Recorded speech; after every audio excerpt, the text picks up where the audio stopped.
You already know what it is. Live, uncut, unedited. Tell the truth and shame the devil. I love being black. All right, come on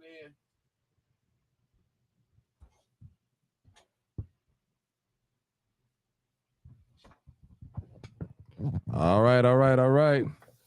You already know what it is. Live, uncut, unedited. Tell the truth and shame the devil. I love being black. All right, come on in, people. Come on in. This is your boy Martin G, aka the Crime Chaser. I'm live, uncut, and unedited. Come on in. Come on in. Y'all see what it is. You see what it is. You know what it is. Mm-hmm. Come on in. Come on in. You already know what it is. You already know what it is. You already know what it is. Live, uncut, unedited. Tell the truth and shame the devil. I love being black. All right, people, come on in. Come on in. We're going to have a great discussion, a great call in tonight, and we're going to let the chips fall where they may. I tell you the truth. Nothing but the truth, so help me God. Help us all. Help us all. Help us all. Help us all. Help us all. All right. Saint Center, I see you. How you doing? Mr. Roosevelt. How you doing, Mr. Good evening, Martin. What's going on this? On this is Roosevelt. Okay. All right. Wishing you and your chat many blessings. Appreciate it, Saint Center. All right, Paulette. She said gang retaliation at its worst. I tell you.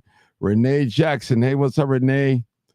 All right. Tamara, what's going on? King Pisces. Nathan, how you doing, brother? I'm glad to be living. LaDonna Horton, and what's going on? I seen your sister. All right. Lisa, what's up, Lisa? Good to see you, Lisa. Derek Jackson, what's up, Mr. Derek?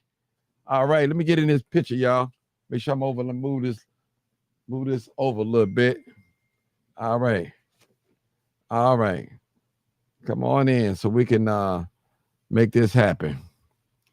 George, King George, what's up? Salute to the city of Chicago, Maple Park, and Morgan Park. Salute to Finger High School. Okay. STUF stuff. All right. Just horrible. Lives lost, man. I tell you. All right. All right. Now, here we are right here. 4 people, 4 individuals, 2 ladies, 2 gentlemen. These are the lives that are lost right now as we speak. And y'all know what I'm talking about. We're talking about the mass shooting. Now, we've had other shootings, but we're focusing on this mass shooting right now. And I got some footage for you guys. And we want to talk about some footage. We want to talk about some footage. We want to talk about it, people. Come on in. And I need you to call your sister, call your auntie, tell them get in front of this live tonight. I got a message for them tonight. I got a message for them tonight. I got a message for them tonight. Don't hide. Don't come in the live and don't see no crap. Just come on in. Stay with us. Stay with us on this live. Stay with us. Because you're going to need to hear some of this. I need to hear it. And it's a sad situation. What's up, Denise Blue? Nisha, what's going on? Tell the truth and shame the devil. It's a shame. Vicky, what's up, Vicky? Miss Emma Harris, what's going on? I see you. I see you. I see you.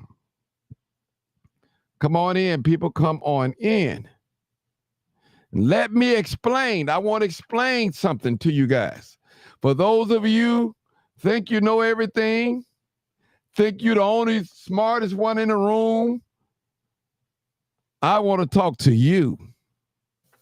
Tell the truth and shame the devil. I love being black. Yes, I do. Yes, I do. Yes, I do. Yes, I do. The real Donald Trump. Come on. All right. Jules Smith. Hey, you doing, Jules Smith, and your grandbaby and your daughter? Multitasking. I'm going to speak tonight. Lisa, share it. Kim Edenton. Hey, Martin, blessed to you from California. All right. Sharita McMiller. All right, Miss Sharita. Nisha. I am doing great today, you guys, but I'm a little disappointed. Because I need more people to come on here and share this, push this video. We on 4 different platforms. We need to push this video, period. Look at this, people. Look, this is what we're going through right now. Somebody got to bury their son. Somebody got to bury their daughter. Somebody got to bury him. And y'all know what I'm talking about. You already know what it is. Live, uncut, unedited. Brother Ramsey. Louis Ramsey. Shame the devil. Appreciate you, brother. I love being black. Lanisha, I tried to text you. I couldn't even find your number. That's terrible. That is terrible. I know I got it in the phone, though. That's terrible. That is terrible. We're taking calls, people. We're taking calls. My brother Law in the house. What's up, my brother? Brother Law in the house. All right. Y'all see this. I want you to get a visual of this. This is somebody's daughter. This is somebody's niece. This is somebody's granddaughter. This is somebody's sister. And possibly somebody's mother. This is somebody's brother. This is somebody's uncle. This is somebody's son. This is somebody's grandson. This is real. This is real. They are dead now. We can't bring them back. Only thing that we have of Taylor and Vince, I think I'm pronouncing Evanius, I can't pronounce that correctly.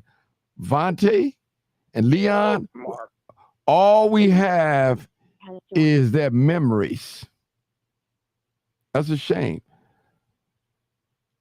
These people here that are deceased shouldn't be dead at all. At all. Shouldn't be dead at all. At all. Oh, there go my comrade. Miss T, what's up? Tequila, I see you. I see you. I see you. I see you. Now, listen to this, people. I'm going to show y'all something. And I want y'all to listen to this real close. You got any young people, young teenagers, listen to what I'm about to put up on the screen. Hold on, Marcus. I know you're there. Just give me a minute, Marcus.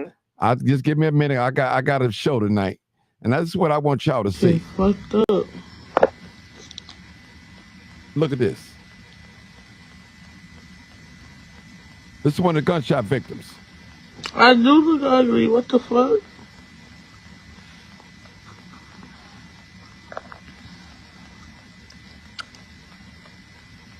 The bullet went in right there. And it came out. And I got a bullet in my fucking neck.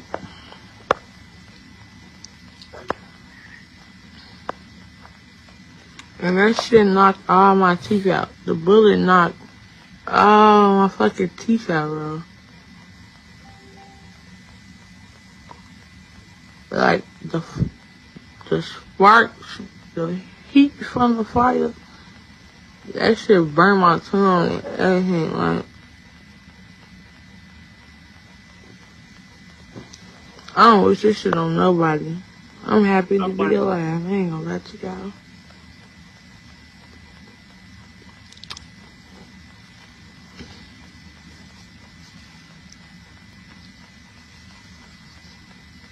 I don't wish this shit on my worst enemy.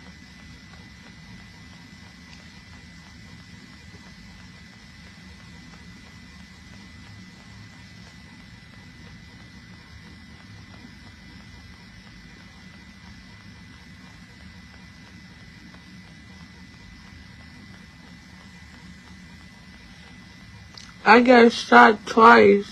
I got shot in my neck and I got shot right here.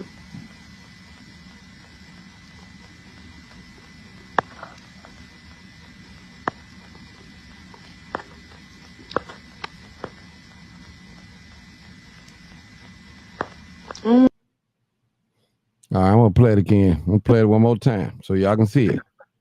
For those just missing it, shit come fucked on up. in. Look at this. Look. I do Gunshot look victim. ugly. What the fuck? Wow. Mm, mm, mm. Mm, mm, mm. The bullet went in right there. And it came out. And I got a bullet in my fucking neck.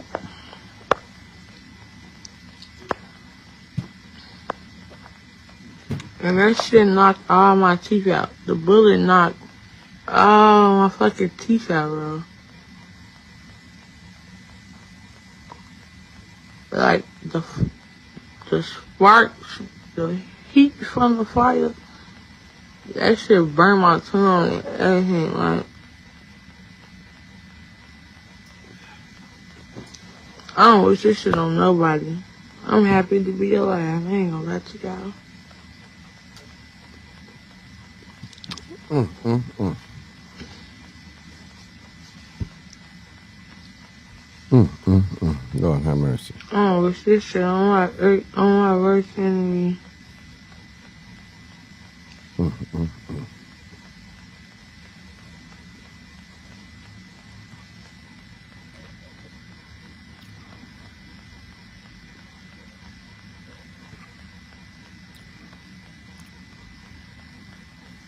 Mm, mm, mm. I got shot twice. I got shot in my neck and I got shot right here.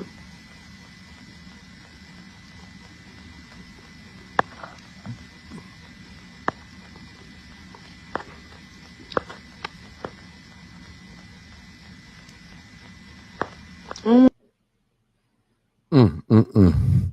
Now she is one of the survivors. She's one of the survivors. So go ahead, Marcus, real quick. Go ahead, Marcus. Go ahead. Go ahead. We're gonna get back to the program. Go ahead, Marcus. You know, what I want to say is this: it's a sad day in the city of Chicago when you can't even gather, even at an album release party. Um, it's a shame that 4 people died, and you're right; they shouldn't be dead. And the people that were injured, and she's giving a play-by-play of how she feels. If that ain't enough for young people to stop what they're doing, I don't know what is. And then there's something else that's brewing. I don't know how true it is, but NBA YoungBoy is supposed to be coming here to the United Center in September to perform. Well, there's a certain group that don't want him here, and they're talking about turning up at the United Center. What is it going to take, Martin? What is it going to take? We got Trump in the White House who don't care nothing about black people. We talk about how white people don't care about us, but our young people don't seem to care about their own. And then there were other mass shootings that took place in the city of Chicago on the 4th of July. Mm-hmm. We're gonna get What to is it. it going to take? Mm-hmm. I'm going to listen to you. But what is it going to take? Mm. How many more people got to die? Innocent people, too. Mm-hmm. And the Okay. people that's getting rich are the ones who own these music labels. Mm. Okay. Hold it right there, Marcus. Let me take this next caller. Hey, next caller, 2742, last 4 digits. Hey, Martin, how you doing? Hey, how you doing? Let's hear it. So when I saw that, I thought it was just sad because before the mass shootings, it was like the constant fights on Facebook, and it just wasn't in Chicago, just across the whole country. Every time you look around, you see women just fighting, you see men fighting, and it's like I don't know, is it something in the food? I don't know if it's the drugs, I don't know if it's the alcohol, because it got so many people on edge. Like it's just sad, and it's like it's not just the youth; it's the older people too. So what happens is if the older people acting the fool, the youth, a lot of youth gonna follow suit, and it's sad because people one thing about words. They always say this. They like you can't disrespect the dead. But the thing is this: people are dead; they're never coming back. What happened is you have overly emotional men. That's the biggest problem in the community. You got a lot of overly emotional men. Men supposed to be emotional, but the way these males are overly emotional because there's no fathers there, there's no uncles there, it's no men role model for them to follow to teach them how to be a man. And then of course you got the females who supposed to be ladies. They think they're a guy because what happens is they have no role models either. And it's like they think they men. They don't know how to stay in their place in no type of form. You can rap and you can, have artistry because that's a rap. It's nothing but artistry. Just like R&B music. It's all about, it's a craft. But what happens is, even if she says something disrespectful, the thing is this: if a person's deceased, they're never coming back anymore. And what happens is these guys are overly emotional because every time you look around, they toting guns, and the females do it too. And it's like, why are you so over emotion? Matter of fact, why are you so angry? Why are you so angry about somebody that you didn't even love when they were alive? Because you would have told them, hey, being in the streets ain't gonna get you nowhere. They don't really love the people that they sit there and say you disrespected this person. They don't love them people. It's just that they want to have something to say. And then what I find is people create all type of weird content, try to get paid off of social media.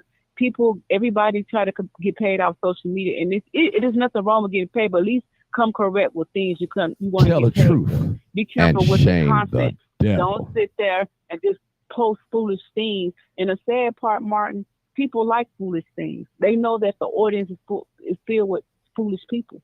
Because what happens is a person can ruin one person's life. Even when they were saying that, oh, she probably could get paid. I say, see, the things that y'all say on this app can ruin a person's life. Y'all say whatever y'all think, whatever y'all feel.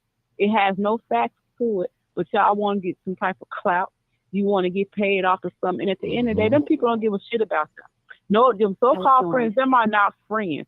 They're not friends. Real friends tell you the truth of that. Them are not friends. What they are doing is clout chasing. And the sad thing is, once some people pass on, give it about 2 weeks, some people are going to go on with their life, and you're just going to be a forgotten memory. And the sad part is, like, all these young teenagers have parents, right? We all come from a mom and a father. Regardless of how good or bad the parent is, you come from somebody.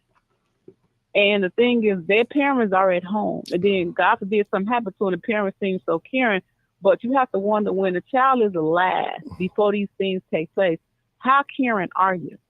What are you talking about with your daughters and sons? And unfortunately, Martin, the parents are out in the streets too, because that social media is giving you a asshole of everything you want to see. We got like two more people behind you. I know you can't tell it all. I'll come back to you. Two more people. So I'll let you take the people. Okay. 6905. Come on, 4 digits. 6905. Hey, Martin, how you doing? Hey, how you doing, friend? Hey.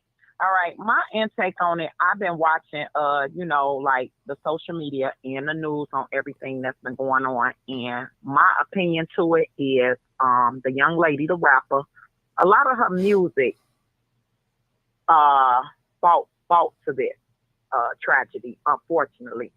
And when you thinking people, your friends, they at the location with you, how is it that these people here supporting you, but your address where you at leaked out to the public? So it all was a setup. Like I say, unfortunately, these people lost their life. It's so sad.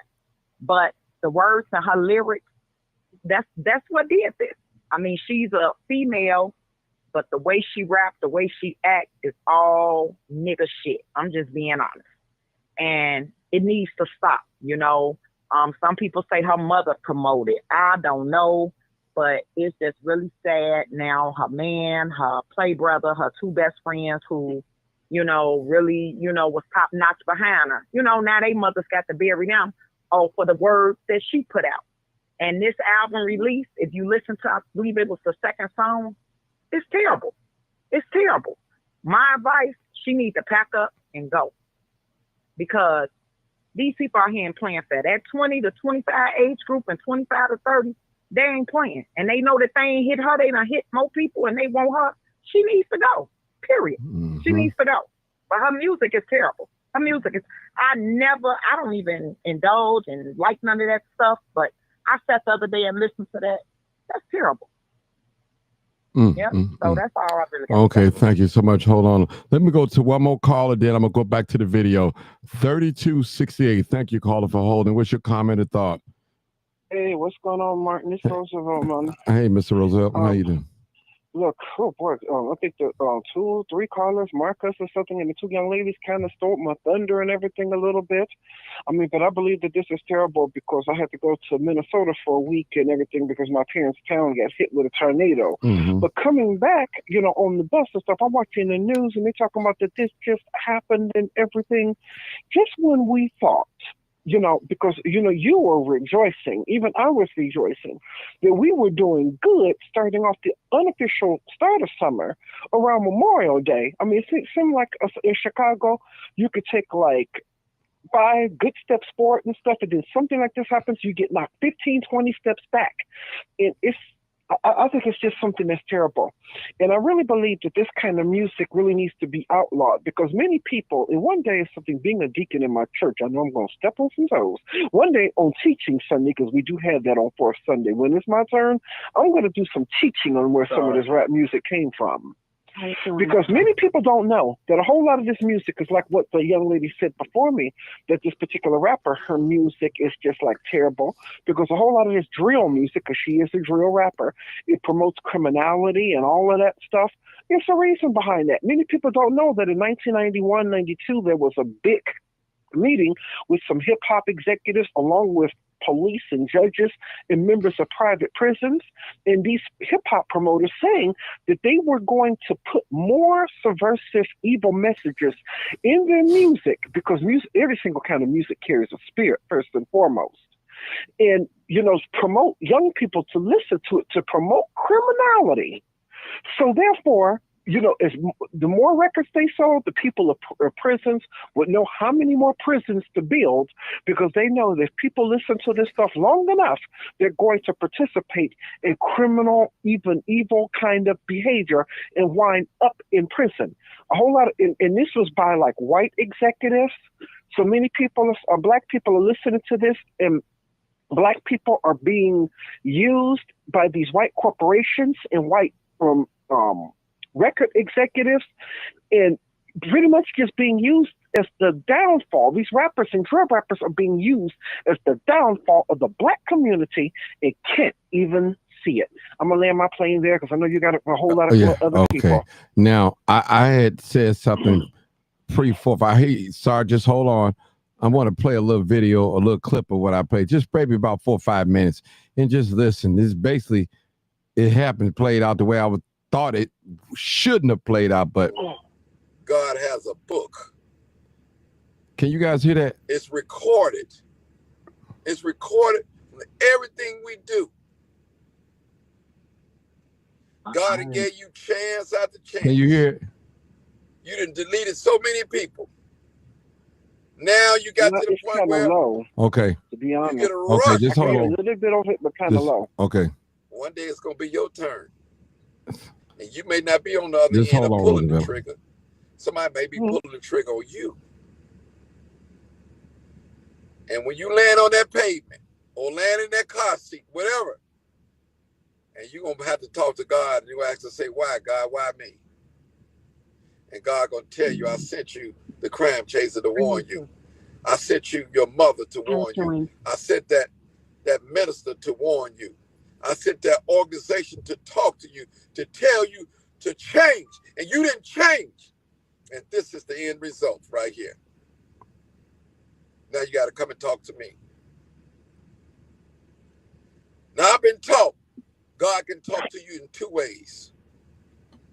He can talk to you standing up, or he can talk to you laying down.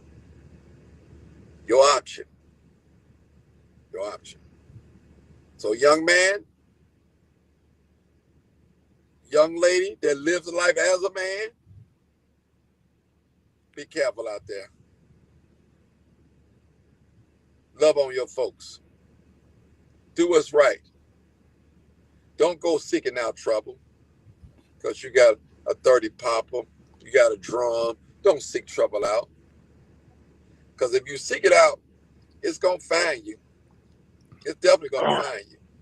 I was looking at a video the other day on social media in the county jail here in the city of Chicago that they was trying to, I don't know if they raped a man.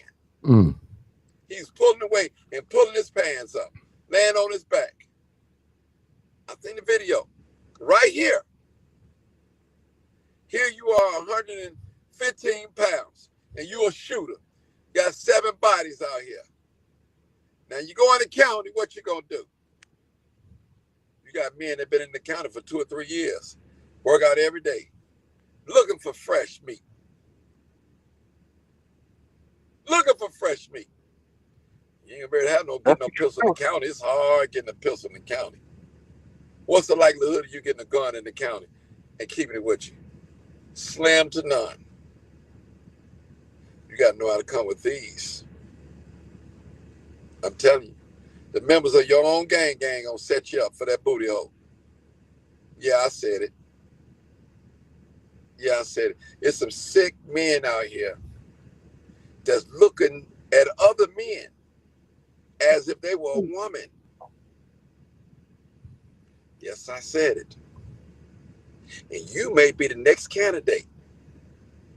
Come on in the county. They got something for you.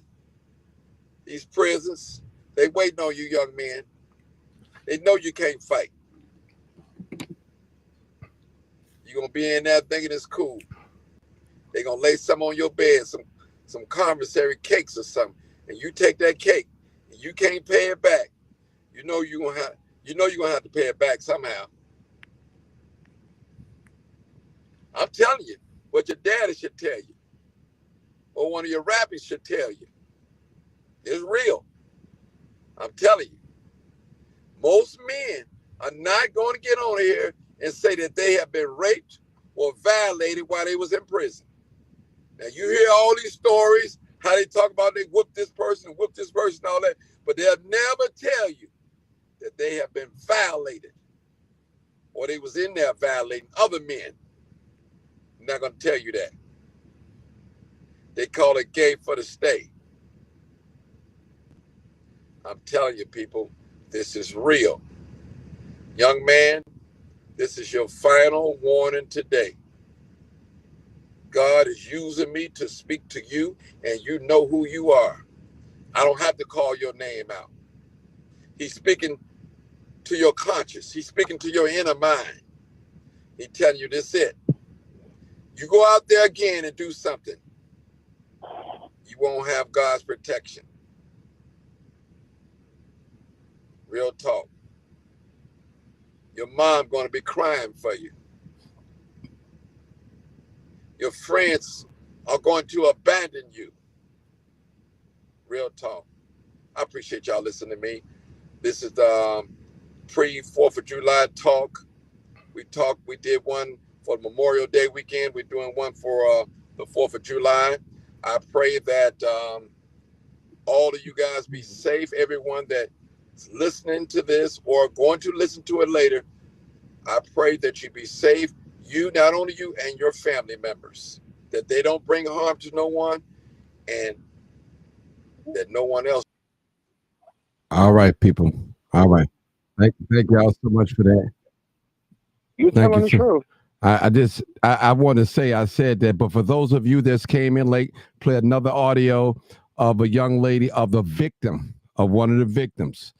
And this is what she posted. I'm going to play it right now.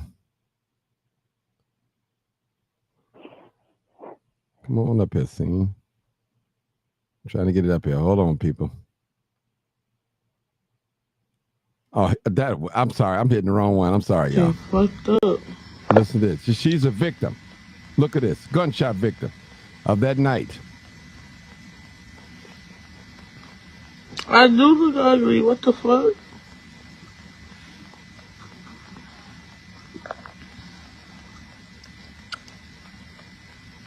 The bullet went in right there. And it came out. And I got a bullet in my fucking neck.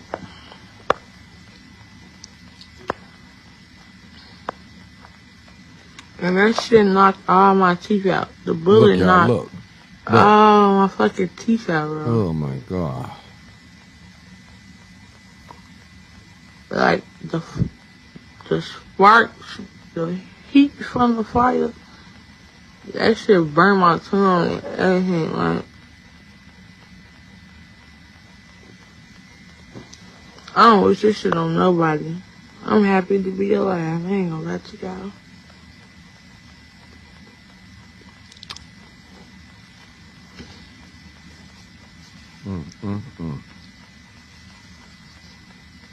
I don't wish this shit on my worst enemy.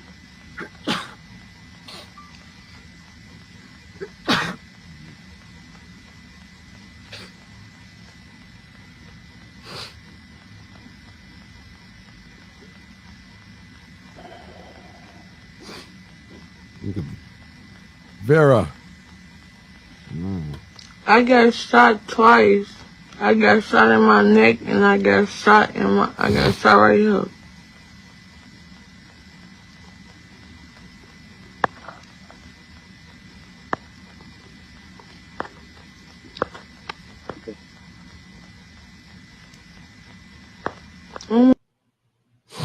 Okay, people. Before I let the next caller, I want to show this. This is for those that's out of town or some you probably heard and may not heard. This is the other video where it started from. All right, let's get it going. And I want to break this video down.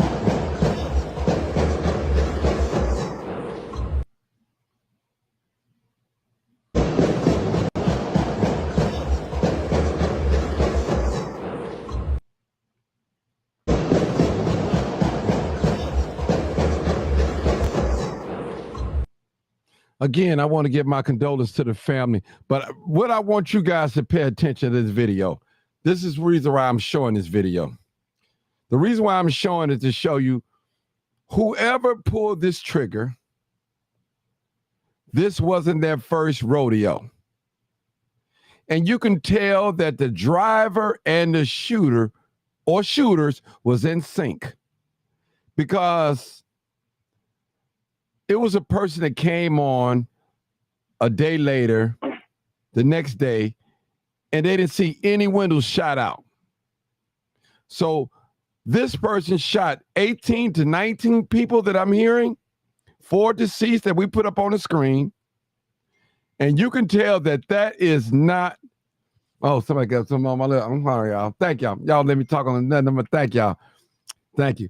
Y'all telling me that this is not a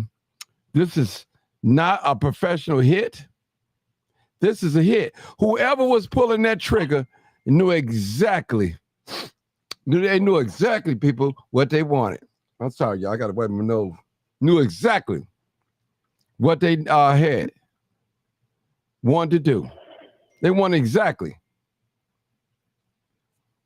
Oh, y'all taking they taking care of this. Get the food off your face. Okay, make sure I got everything off my face.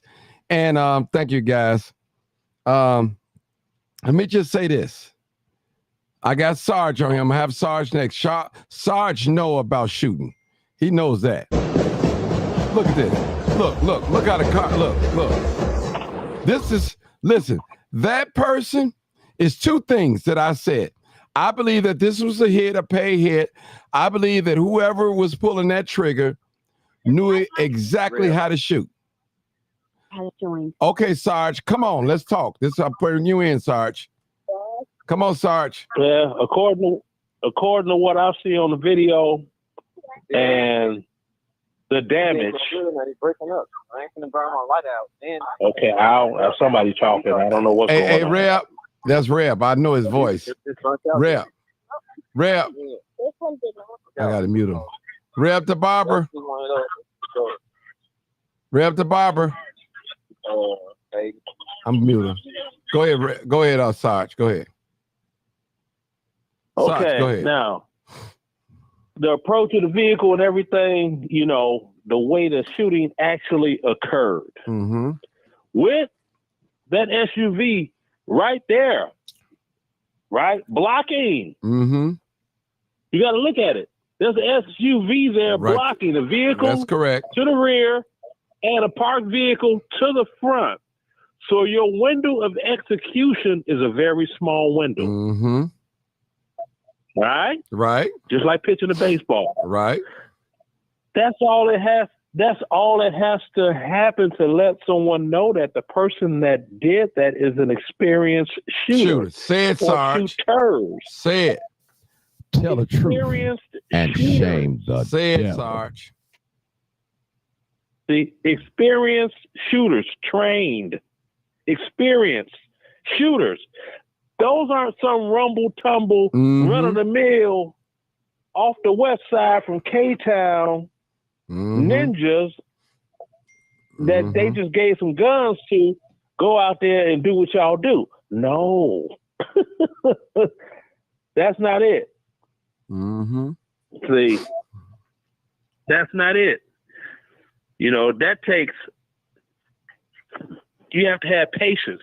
You have to wait until you have a clear line of sight for your shot pitcher and you execute.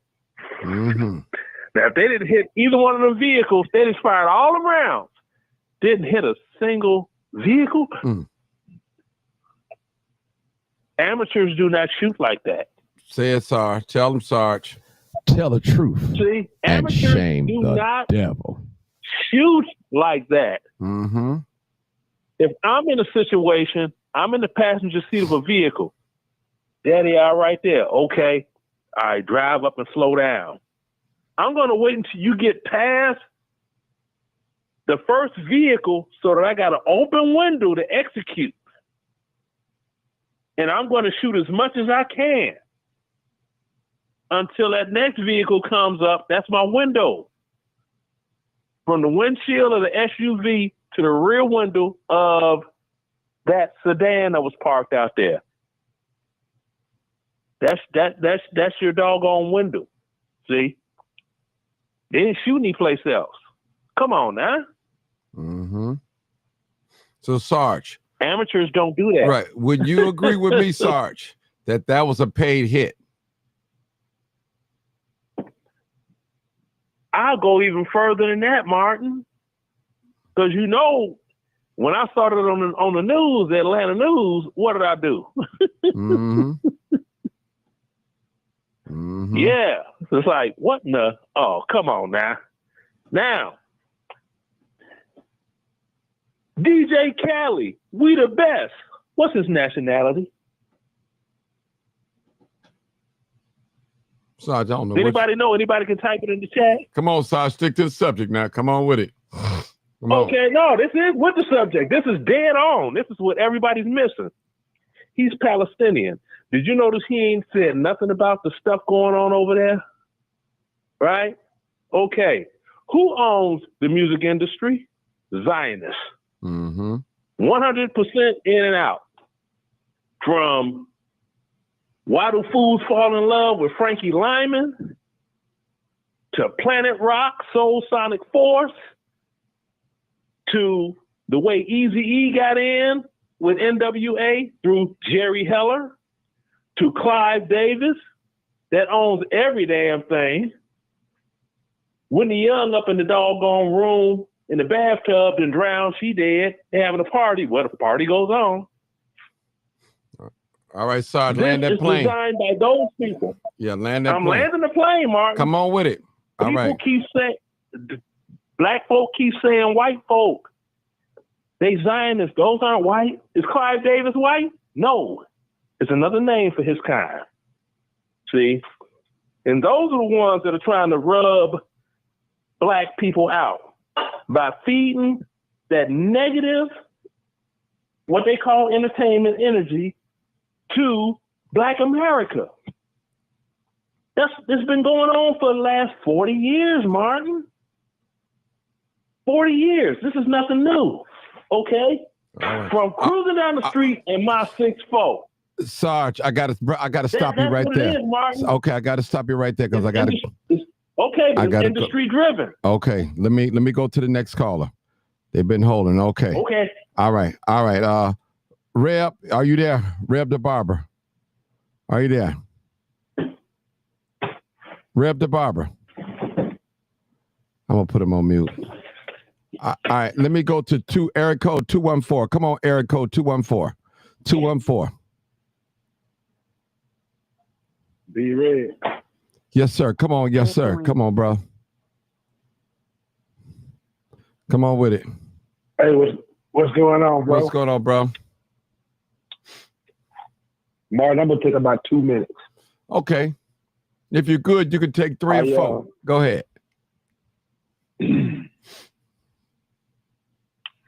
I'm going to let him have it tonight. Let's do it, brother. I'm going to try to raise my voice. Let's be about it. Come on with it. You know I'm going to bring it. Tell the truth. They posted a picture. They posted a picture of the young man that they said they got in custody for shooting this thing. And if these men are so hard, these are just women. Most of the people that went to this, I did my homework. I looked at her video. Number one, she did this on purpose. She knew good and well if she called out those particular gangs in y'all city, that was going to draw some attention from everybody. And she didn't care if it was negative or positive. She just wanted to get the views. A video, 1.2 million over the last 48 hours. I don't know how much money that is. That's a lot. She had another video, 4-point-something million, 3-point-something million. She did this on purpose. She didn't just run her mouth because she knows better. See, I'm not from up there. So if I go up there running my mouth, ain't nobody going to send out the A team to kill me. They sent the A team, like y'all said. They didn't send the B team. Ain't it funny how when he got in front of the SUV, he stopped shooting because he didn't want the bullets to ricochet back to the car? He opened up fire, like Charles said, when the window opened up for him, he started shooting again, and they still ain't talking about the shooter that was walking down the sidewalk. See? My whole deal was, why did y'all, since y'all so hard, why didn't y'all just walk up there and slap the taste out of her mouth, stomp her down on the concrete? She's just a girl surrounded by other girls. Now, I checked out her video. She's a lesbian, a bi, whatever she is. She run her mouth and she knows better. She knows better. She live in them streets. I think it's 73rd and Essex is what's on her video. She shot 2 videos and made sure she put it up on the side. I remembered it. This is some nonsense. You send your kids. I'm looking at this young lady shot, and the first thing that came to my mouth when I saw the video that you just put up, Martin, was, why was she there? She is nobody. She is contributing 0 to the community. And for all the money that YouTube is going to send her and everybody else that's been watching her videos on all these other platforms, all the money she just made, it cost her brother, her boyfriend, and probably 2 or 3 of her other friends. But she knew that when she opened up her mouth like that, it was going to have an effect. And I had a friend of mine that's from that city. You know what I'm talking about, Martin. Oh, man, don't get on like that tonight, man. You could be in trouble. I don't give a damn about none of them gangs up there because they under the illusion that they actually running something. But every time them boys in blue show up with their guns, they go to running, jumping fences, running through people's yards, trying to get away from somebody who can get with their ass just like other people can't. You walk up on a group of girls, bro, and you a man, you are OG. Why don't you just walk up there and slap the taste out of her mouth and stomp her down on the ground? That's what a man would have done since he felt so damn disrespected by what she said. She wanted people to come to the venue. She wanted people to hear that bulk crap that she put out, because I listened to 4 of her songs that she did in videos. All of them was trash. She ain't talking about nada. Her girlfriends and showing their ass, twerking, throwing their drawers up, all that is just mess. Real. And now all these folks are dead. And I'm waiting for the men in this community to denounce this nonsense. Because if these particular gangs, I'm not going to call them out by name, Mark, because I know you got them there. I'm not going to call them out by name. But if y'all were so hard, y'all would be running something. Y'all ain't running nothing. Nothing. Y'all just shooting at each other. You done damn near made a martyr out of King Von. He wasn't but a damn psychopath. This is who y'all believe in, and this is what y'all believe in. And I need the men in Chicago to start putting their foot in their ass of these youngsters that do this kind of nonsense, because this is BS on the highest level you can think of. Martin, I felt so sorry for you because I knew it was upsetting to you. Because you actually thought that they were making progress. No, brother, when the temperature hit 90 degrees in Chicago, these brothers going to go to shooting each other. So you might as well just leave that alone. They're not going to change. They're not making any money.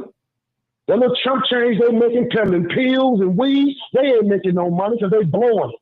They ain't buying no real estate. They ain't building anything. All they want to do is buy more guns, buy more cars, pay for more coochie, and then do some dumb shit like this. Just like you said, I know you know who the dude is because you've been begging him to turn himself in, and you know he's not. But that's okay. They got a spot for his ass in Cook County, and he's gonna be bent over a stairwell with some of the people from our neighborhood. And my partner told me who the neighborhood is. Them Stone brothers. They're gonna have this brother bent over a rail, and then they're gonna cut him to pieces and throw him off the damn thing. I hope it was worth it, homie, because you could have been a man just went up there and slapped this bro and told her keep your name out my mouth. It was some simple stuff to handle. They sent the A team out there to get rid of this bro.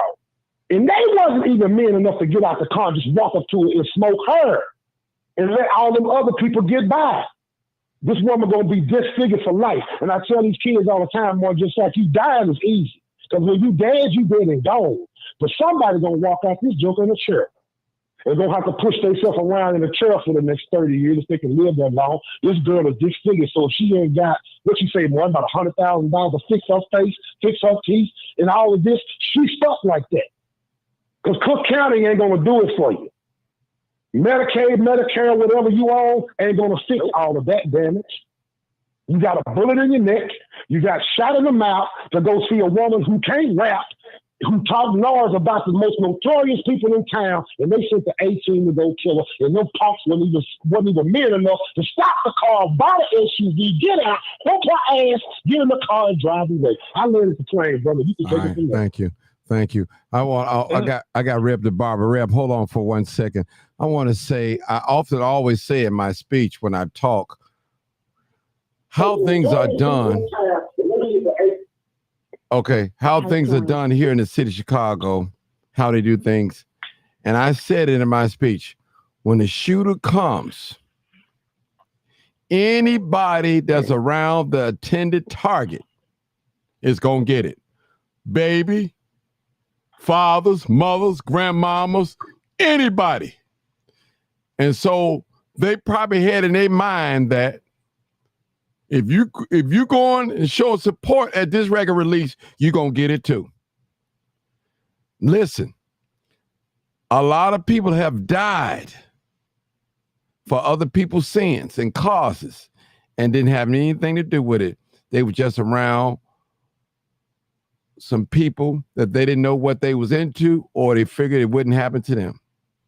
That's all I want to say to what the brother said. So I always say, when the shooter come, he ain't gonna say, baby mama, lean back in the car, I'm finna shoot your baby daddy. He gonna spray the whole car up. Don't care who in that car. Don't care when he come to your house and spray your house up. Don't care who in that house. We dealing with folks that's psychopath, that don't have no conscience, that are paid to do this. This is what they do. They're already crazy. On top of the mental illness, they taking pills, weed, alcohol, whatever. I'm quite sure that shooter probably got high before he made that killing out there. But let me go to Reb. Come on, Reb. 61. Go ahead. Go ahead, Reb. Yeah. What's going on? Go ahead, my brother. What's going on, Martin? And everybody. I don't know the young lady name, but I did see the video of unfortunate experience. First thing, Mark, you said something as I was thinking something at the same time. I laughed because, the thing is that in this life right now that we have in the city of Chicago, the city of Chicago is a hub map. It is a hub view. I keep telling people what goes on throughout the nation. You don't get the violence. And other than that, maybe New York, bigger cities, but the way Chicago is moving, everyone else follows. Anytime you would leave Chicago, go somewhere else, you are famous because you're from Chicago. So that's the first thing. The second thing, this psychopath. In our mind, the generation of, 40 and up, I say, because I'm 40, we ought to be on a certain cycle in life where we're mature enough to understand the value of life. The generation that we see out here living by the gun, dying by the gun, the Bible speaks those words in truth.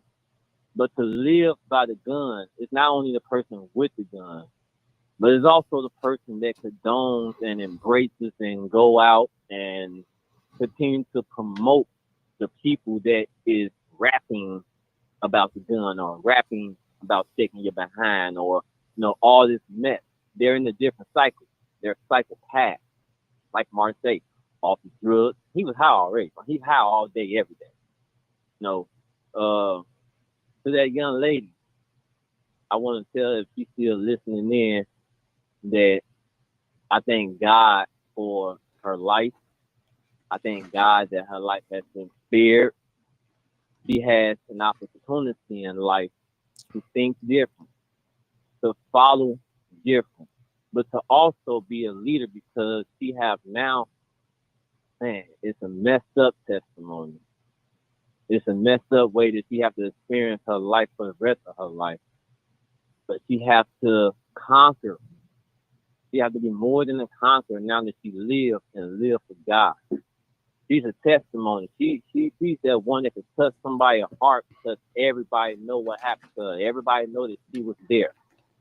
These guys that's doing this, look, I've been following the video. And I'm not going to say no name. I mean, they on the video and people know how to follow what's going on out there. They know who it is. These shorties don't care. They tell you, man, we don't give up. In their words, we don't give a fuck. You understand what I'm saying? And that's just the way it is with them. So like that brother said, ain't no change in them. It'll take them to live long enough to know through their survival and being able to get away with all this, that one day they'll get old enough to say, man, I was wrong. I should be stupid. That's what the old guys is doing today. They come together in unity. Those are the only ones that's coming together in unity and able to show up at each other's blocks and hoods, because they old guys. They come from the tribal clan of when it started. But today, you're in a different world. So what, to say what needs to be done about this? First of all, there's a lot of stuff that has to be done now that was never done, and at the same time, you got to be fearless to do it. You got to be able to speak out in a certain way, not just continue to say tell the truth and shame the devil. You got to be able to speak out a certain way and letting everybody know, the world know, that we mean business when it comes to we tired of dying. You know what I'm saying? I'm tired of hearing what the government. Forget the government. We our own government. Tell you the truth, we just don't live by it. When you got the values of life, you your own government. You tell yourself right from wrong every single day, without somebody having to take you with a, handcuffs, anything. We got the right to get up and have a clean slate and live in the righteousness of God, and that's the value of life. Enjoy the fruits of our labor. We got a cycle out here that don't know how to do. They've never been taught how to do. They don't know how to work a job. They can't count. They can't read. Only thing they know how to do is pull the trigger. So that young lady, look, my name is Pastor Donnell Hill. I'm over every Sunday at 5129 South Indiana. You can catch me between 55th and 44th from Princeton. That's where I do my community stuff at, because I'm in my community. If you want to give a Martin, give my number. Martin, give him my number. But we have to allow those that live through this and hope they have a different thought. Because you got guys out here that been shot, been in jail for years, and get out and do the same darn thing. But that little young lady didn't expect to go there and experience. Nobody expected to get shot the way he got shot. Nobody expected to die that night. But that was going on when we condone ourselves into hyping up bull crap. And it's been hyped up too long. So for the men that need to stand up to start exposing and speaking in a different way on the values of life. Mm-hmm. Not to try to be tougher than these guys. We ain't tougher than these youngsters. These youngsters will knock your head off. But touch the heart in a certain way. And how you do it, you gotta be real. You gotta be you, you gotta be real, you gotta believe in God for real, you gotta live for God for real. You know what I'm saying? You ain't gotta be holy and perfect. Nobody is able to do that, but you press towards the mark to do what's right. Fearlessly. Yeah. When somebody say, hey, you know what, Martin? Guess what, Martin? All right, Reb, hurry up, land that plane, man. You're preaching now. you know that young. Check this out. This is how hard it hit home. Every day, I watch first responders. Know all them kids, and one of them girls died in that other mass shooting that happened. I believe it was on yesterday. One of the first responders, young lady, faithful, sweetheart young lady. Why she was wherever she was at, I don't know. But this is how it is affecting us, our kids and women. That's the crazy part about it. That's the shame. So that's all I want to Okay. Say. All right. The video he was talking about, people, hold on, let me put it up real quick, of this young lady. Fucked up. This is the gunshot victim. She's one of the victims that was shot that survived. I do look ugly. What the fuck?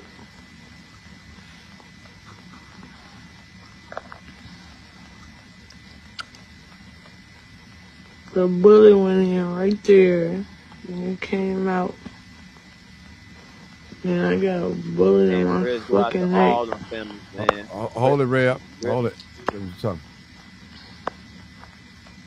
And that shit knocked all my teeth out. The bullet knocked all my fucking teeth out, bro.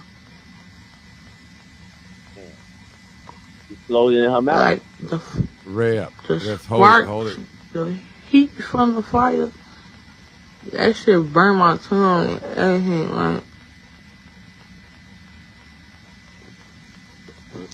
I don't wish this shit on nobody. I'm happy to be alive. I ain't gonna let you go.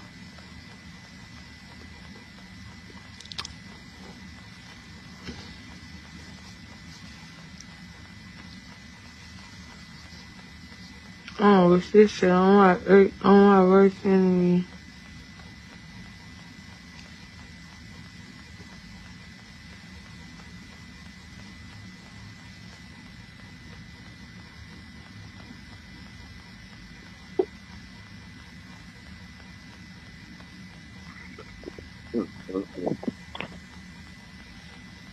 I got shot twice.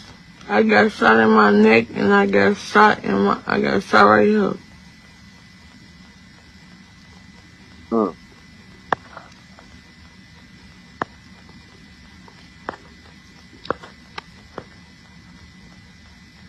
really gotta be happy to be alive. All right, people. You've seen it for yourself firsthand. She is one of the 18 that was shot. She's going to have some permanent damage, and I guarantee you she'll never forget that day that happened. And people, I often always say, let me just say this real quick while it's on my heart and spirit. If you got to go to a balloon release and you got to inbox the location, got to inbox your location, I wouldn't go. Period. I wouldn't go. If you have a funeral, attend a funeral, and you got an inbox for the location, I wouldn't go. It's a scary thing, people. Value your life. You only get one life in this life, one body in this life. You don't get another one. You don't get another one. And you got some people, they can shoot you down like a dog and have no feelings and have no remorse. Go home and play video games. Go home and crawl under mama like they the angel child. Real talk. This is real, people. This is what I'm talking about. This is what I've been talking about for the last 10 years. Crime, crime, crime. And when you're around that element, if you're around people that's confrontational, always dissing the dead, urinating on somebody's grave, confrontational on the internet, confrontational in person, carrying guns, displaying guns on social media, you were the person, they are a walking time bomb waiting to explode. Period. Young people, y'all really got to be careful. And I know all this drill music, it excites you. It's what's happening in our day and era. The older folks, Martin, you just don't understand. It ain't like the old days. It's a new day. But remember, I said some of y'all going to have to talk to God. Some of y'all going to be laid on the pavement and talking to God. And look what happened. You was on the pavement and talking to God and said, God, why this had to happen to me? And God told you, don't go. And you went anyway. You told your mom that you wasn't going. You was going with your girlfriend, and you snuck and went. I wonder how many people that was there that night that God clearly spoke to your spirit and say, don't go, and you went anyway. I'm talking about God now. I'm excluding your mama. God told you in your mind, don't go, but you went anyway. This is real, people. This is no joke. I always say, Reb, this is not a video game. A video game, you can hit the reset button. You can start all over again. But in life, when you delete somebody, once you pull that trigger and that bullet leaves that chamber, there is no returning back to that chamber at all. This shooter, he or she knew what they were doing, and this wasn't their first rodeo. The driver was in sync with the shooter. In sync with him. The driver may have been a female. I don't know. Somebody put on here earlier today in the live said it's a fifth person that died. So it may be another. I don't know how true that is. I can't really prove that right now because I haven't looked it up. But somebody said that on the live feed. It wasn't me. Wasn't me. We got another caller. We're going to take this caller real quick and let this call. I'm going to come back to you, Marcus, too. We got another caller. 6544. Go ahead, caller. 6544. Caller. 6544. You're live. Caller, last four digits. Here they are now. Hey, how you doing? Hey, how you doing? 6545. 44, I'm sorry. Good evening, everybody. I want to hear what you got to say. It's interesting. Go ahead. Let me hear you. Gary.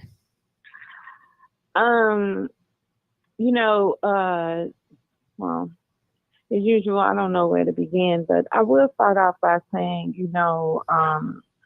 this has been going on with us in our community for a very long time. I think that it's unfair to just blame everything on drill rap. We were warned 30 years ago that this was going to take shape and take a hold and an effect on our community. We were warned about this type of music. So you can't just say this because of drill rap. that this is the way things are now. We had gangster rap before drill. Gangster rap laid the foundation for all of this. You know, and see, people don't like to have these types of conversations because having these types of conversations can eventually lead to action. And then that starts messing with people's bottom line. But we were warned that this was going to happen with us. The other thing I want to touch on is, you know, I saw a couple of people in the comments about where's the mothers. We have this new phenomenon that's going on in our community where it seems like Black single mothers are often shamed and admonished, while the Black men that create these types of situations are excused for their behavior. That word accountability has been taken and used as a weapon against Black women in our community. And Martin, I hate to say this, but that has come out on your show on quite a few times. Let me interrupt you for a minute. Let me explain something real quick with the statement you just said. We all know that when a child is born, 99 or 90% of the time, 99.9, the mother has physical custody of the child. And we know that the all-time marriage rate is low amongst in the Black community. So the mother is going to get all the blame. Now, should she get all the blame? I said no. But this is created by us, in a sense, if I may say that. When we go out here and have unwanted pregnancies, we don't do the things we're supposed to do. Listen, I tell people, you can't get mad at nobody because you had a baby by a bum or a deadbeat man. You chose that bum. Now, for those of you that got 2 or 3 different baby daddies and none of them stuck around, something ain't right. Something may be wrong with your judgment. I'm going to say that. But see, but the thing is, the point is, even though you're right, that's her personal life. That's her personal decision. Well, she can't get mad. She can't get mad if she takes the blame. So I'm just saying, she didn't make the baby by herself. Of course not. But she did not. Listen, and of course that's something that she has to take accountability for her choices. Nobody's disputing that.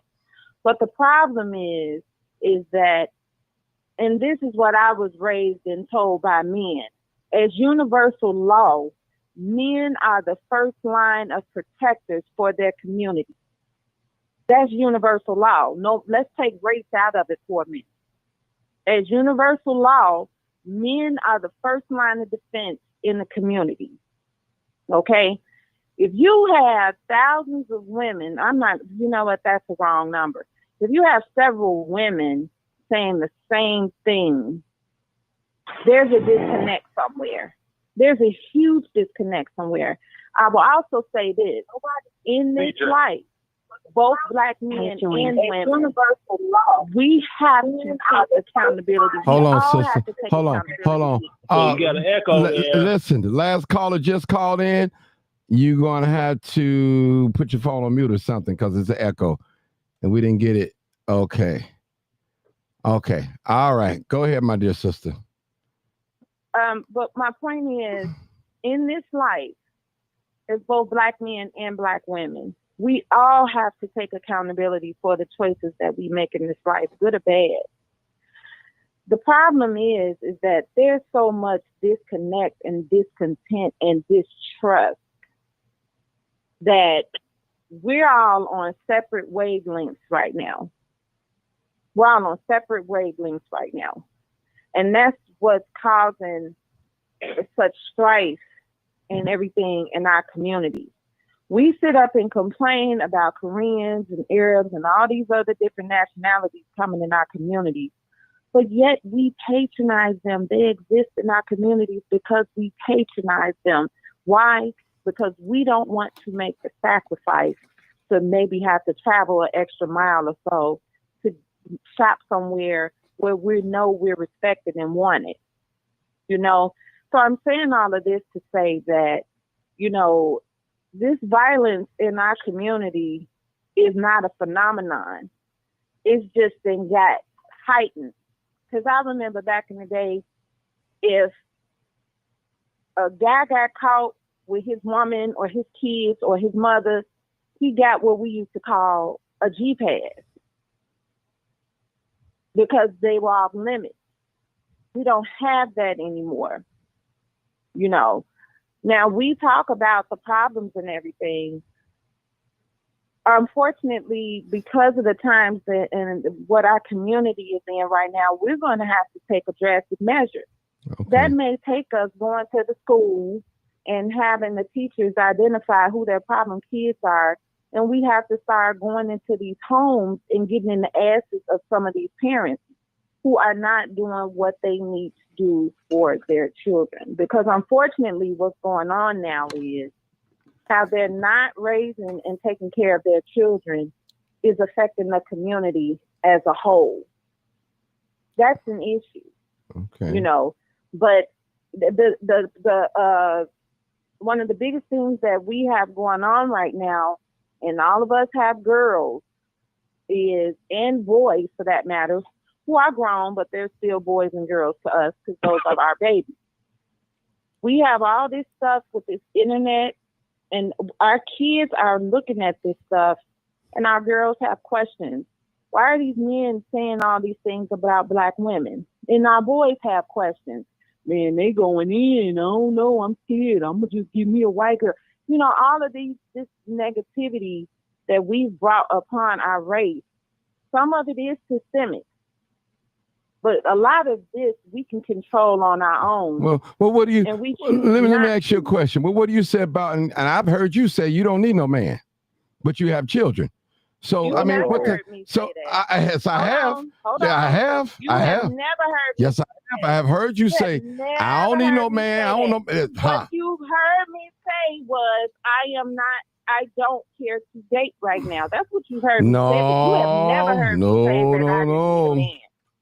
We're not going to do that now. We're not going to do that. Well, what men are you dating if you're not dating Black men? I didn't say I was dating. I never said that I was not dating Black men. I'm not dating right now. Well, what did you just say? Because maybe something wrong with my hearing. I wasn't listening. Yeah, probably so. Okay. Well, hold it. I mean, Martin, hold on now. Martin said that you said something. You said you didn't say it. And then you said, maybe I said I don't date Black men unless I'm the only one that heard she didn't say that. She didn't say Black men. I didn't say it. Okay, that's why I'm asking. There's something wrong with my hearing. That's all. Yeah, I could be wrong. All right. Let's go. I didn't call to argue. I did not call to argue. No argument. I was just doing a check to see if I heard right. That's all. I was wrong. I specifically called because obviously this gun violence, the mass shooting downtown was the biggest story, but we had several gun violence incidents in the last 72-hour span. There was a lot of people that got shot in a 72-hour span. Yes. And I don't have all the answers, but we have to figure out a way. The government is not going to do this. They the ones supplying the guns. Yeah. We have to figure out a way to stop it. I agree. We do. We have to figure out a way to stop it. Taking accountability. That's the only way. All right. Let's go to this new caller, guys, real quick. Let me see what this new caller has to say. All right. Area code 972. Come on, caller. What you have to say? Thank you for holding. I can come back to you guys. Caller 972. Area code. I'll give him a few minutes. I guess not. We hit him. Hold on. 972 area code. Are you there? If not, all right. We're gonna pass you up. Now, let me just say something. Let me just say something, people. Now, a family is not just consists of one woman and some children. What you have to say? Thank you for holding. Yeah, can you hear me? Yeah, would you turn your Facebook down? That's why you can't hear me. Turn your Facebook all the way down. There's a delay. Okay. Turn it down. YouTube or whatever. Turn it all the way down and talk to me through the phone. It's down. Can you hear me now? I hear you now. Now, what's your comment, sir? Okay. Well, my comment, I had a comment, but the young lady that was speaking before me, she got on here starting lying so bad, I done forgot what I was getting ready to say. But the topic for tonight, Martin, can you tell me what the topic? I know it's on violence. Okay, this is what I'm gonna do for you. This is what I'm gonna do for you. I want you to listen a little bit, then I'm gonna come right back to you. Okay, let me get this. I'm gonna come back. If you don't know what the topic is and what we were talking about, I'll come back to you. But I want you to stay here now. Stay here. Okay. Yes, okay. I want you to stay here because I think I think Dr. D just called in. Let me see if she in. We'll get her real quick. After Dr. D, then I'm gonna have you. Okay, soon as she done, I'm going to you, 972. Okay. Okay, Dr. D, go ahead. 0069. Dr. D, go ahead. I'm sorry. I'm sorry. I automatically put myself on mute. Hello, everyone, and happy Independence Day to those. It's been unfortunate this weekend. We had 7 people shot. Was it last night or tonight? And Logan Square, and we had all those people shot in North Riverdale. This is so unfortunate what's going on out here. I mean, I talked to my brother today who's in South Haven, Mississippi, and he said, he's right there on the borderline of Tennessee, Arkansas, and Mississippi. And he said they killing people 40 going north in Memphis. And it's so unfortunate. Now, you all know, I'd like to know, what is the solution we can do to help these young folks stop killing? That's my question. Okay. 927. Okay, so I'm going to let 92, maybe he got an answer for us. Area code 972. Come on, caller.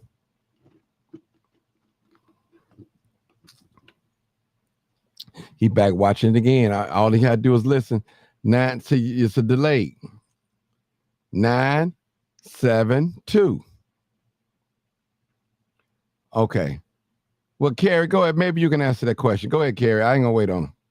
Let her answer that question. I mean, well, like I said before, I offer one solution. One of the identifiers is, hey, brother, I asked you over and over to turn off your Facebook, brother. Can you listen through the phone? You could, that's why you coming in late. Now you got to hold it for a minute. Turn your Facebook all the way off. Turn it down, the sound.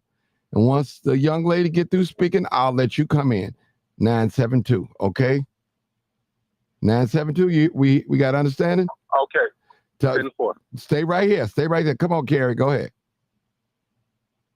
No, what I was saying is, I think one of the solutions should be, oftentimes they identify, unfortunately, this is how they come up with the prison to pipeline thing. They start identifying young boys, in 2nd or 3rd grade, who's going to potentially go to prison as when they get older.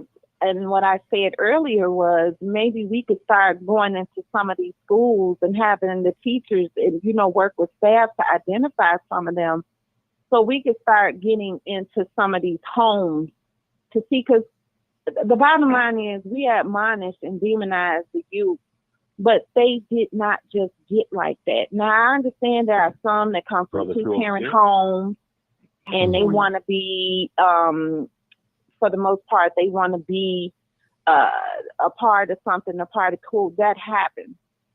But I'm talking about for the kids who are coming from issues at home. Because what happens is, as they get older and they're going through these things at home, it's fuck the world at this point. And we all know that. I got a question. So I got a question for you, what you just said. It's not a bad idea. I'm 100%, but how do we know what's going on in someone's home? Because a lot of time, I mean, there's a lot of times I got with a extension cord. I didn't open up my mouth when I went to school. I didn't say nothing. I was threatened. You bet not say nothing.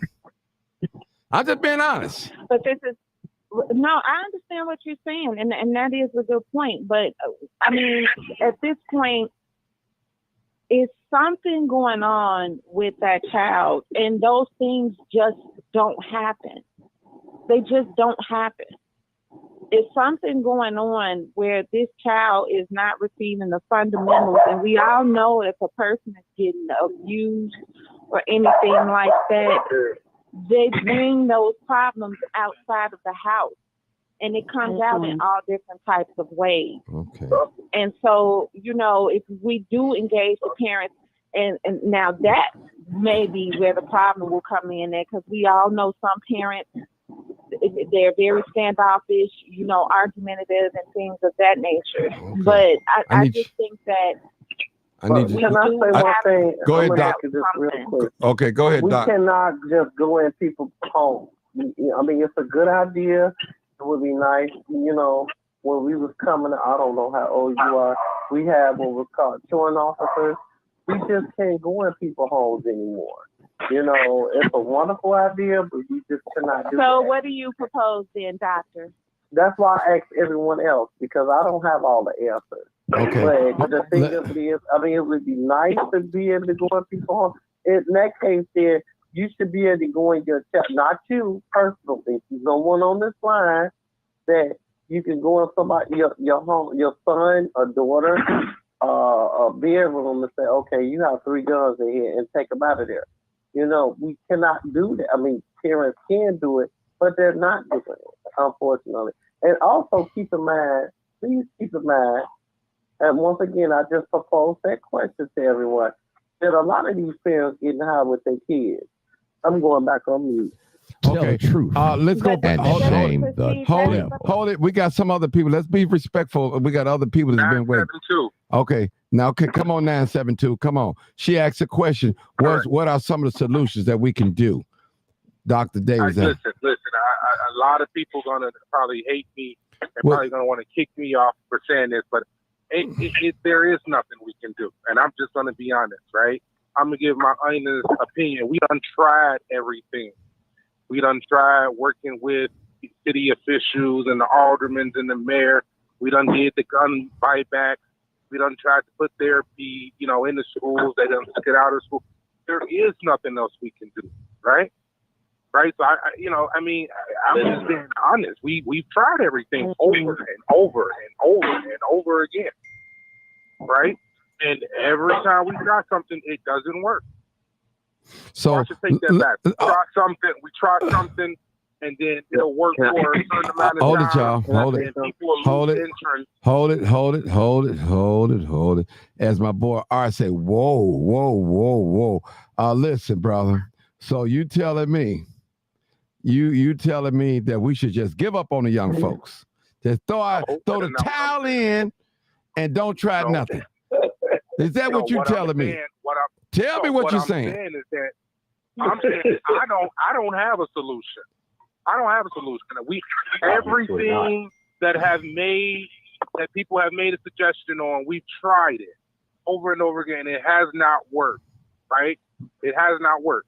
So we can give suggestions and we can say, well, this should happen, and it hasn't worked yet. Okay. So it's gonna take a brilliant mind to come up with an idea on how to stop this let me say something, brother. This is what you remind me of. Don't get offended. Okay, I want you to be honest. Me and you walking past a tree, and I'm looking at the tree. I said, man, we can get a door out of that tree. We can get a chair out of that tree. We can get a table out of that tree. You said, man, you got to be crazy. I can't see it. So to me, brother, your vision is limited, brother. And far as I'm saying, it got to be, because if you had the mentality to say that we tried everything and not gonna work, no, bro, we got to keep trying. Listen, in order to solve a problem, brother, you have to brainstorm, try things out, try this angle, try that angle, until you get to the solution. You know what? It wouldn't even take Einstein this long to come up with a solution. That's not true. Right? So if we put all of our minds together, we've been brainstorming and trying to come up with a solution, for years. Like the lady said, this has been going on for years, man. For years. Ain't nobody seen to find the formula.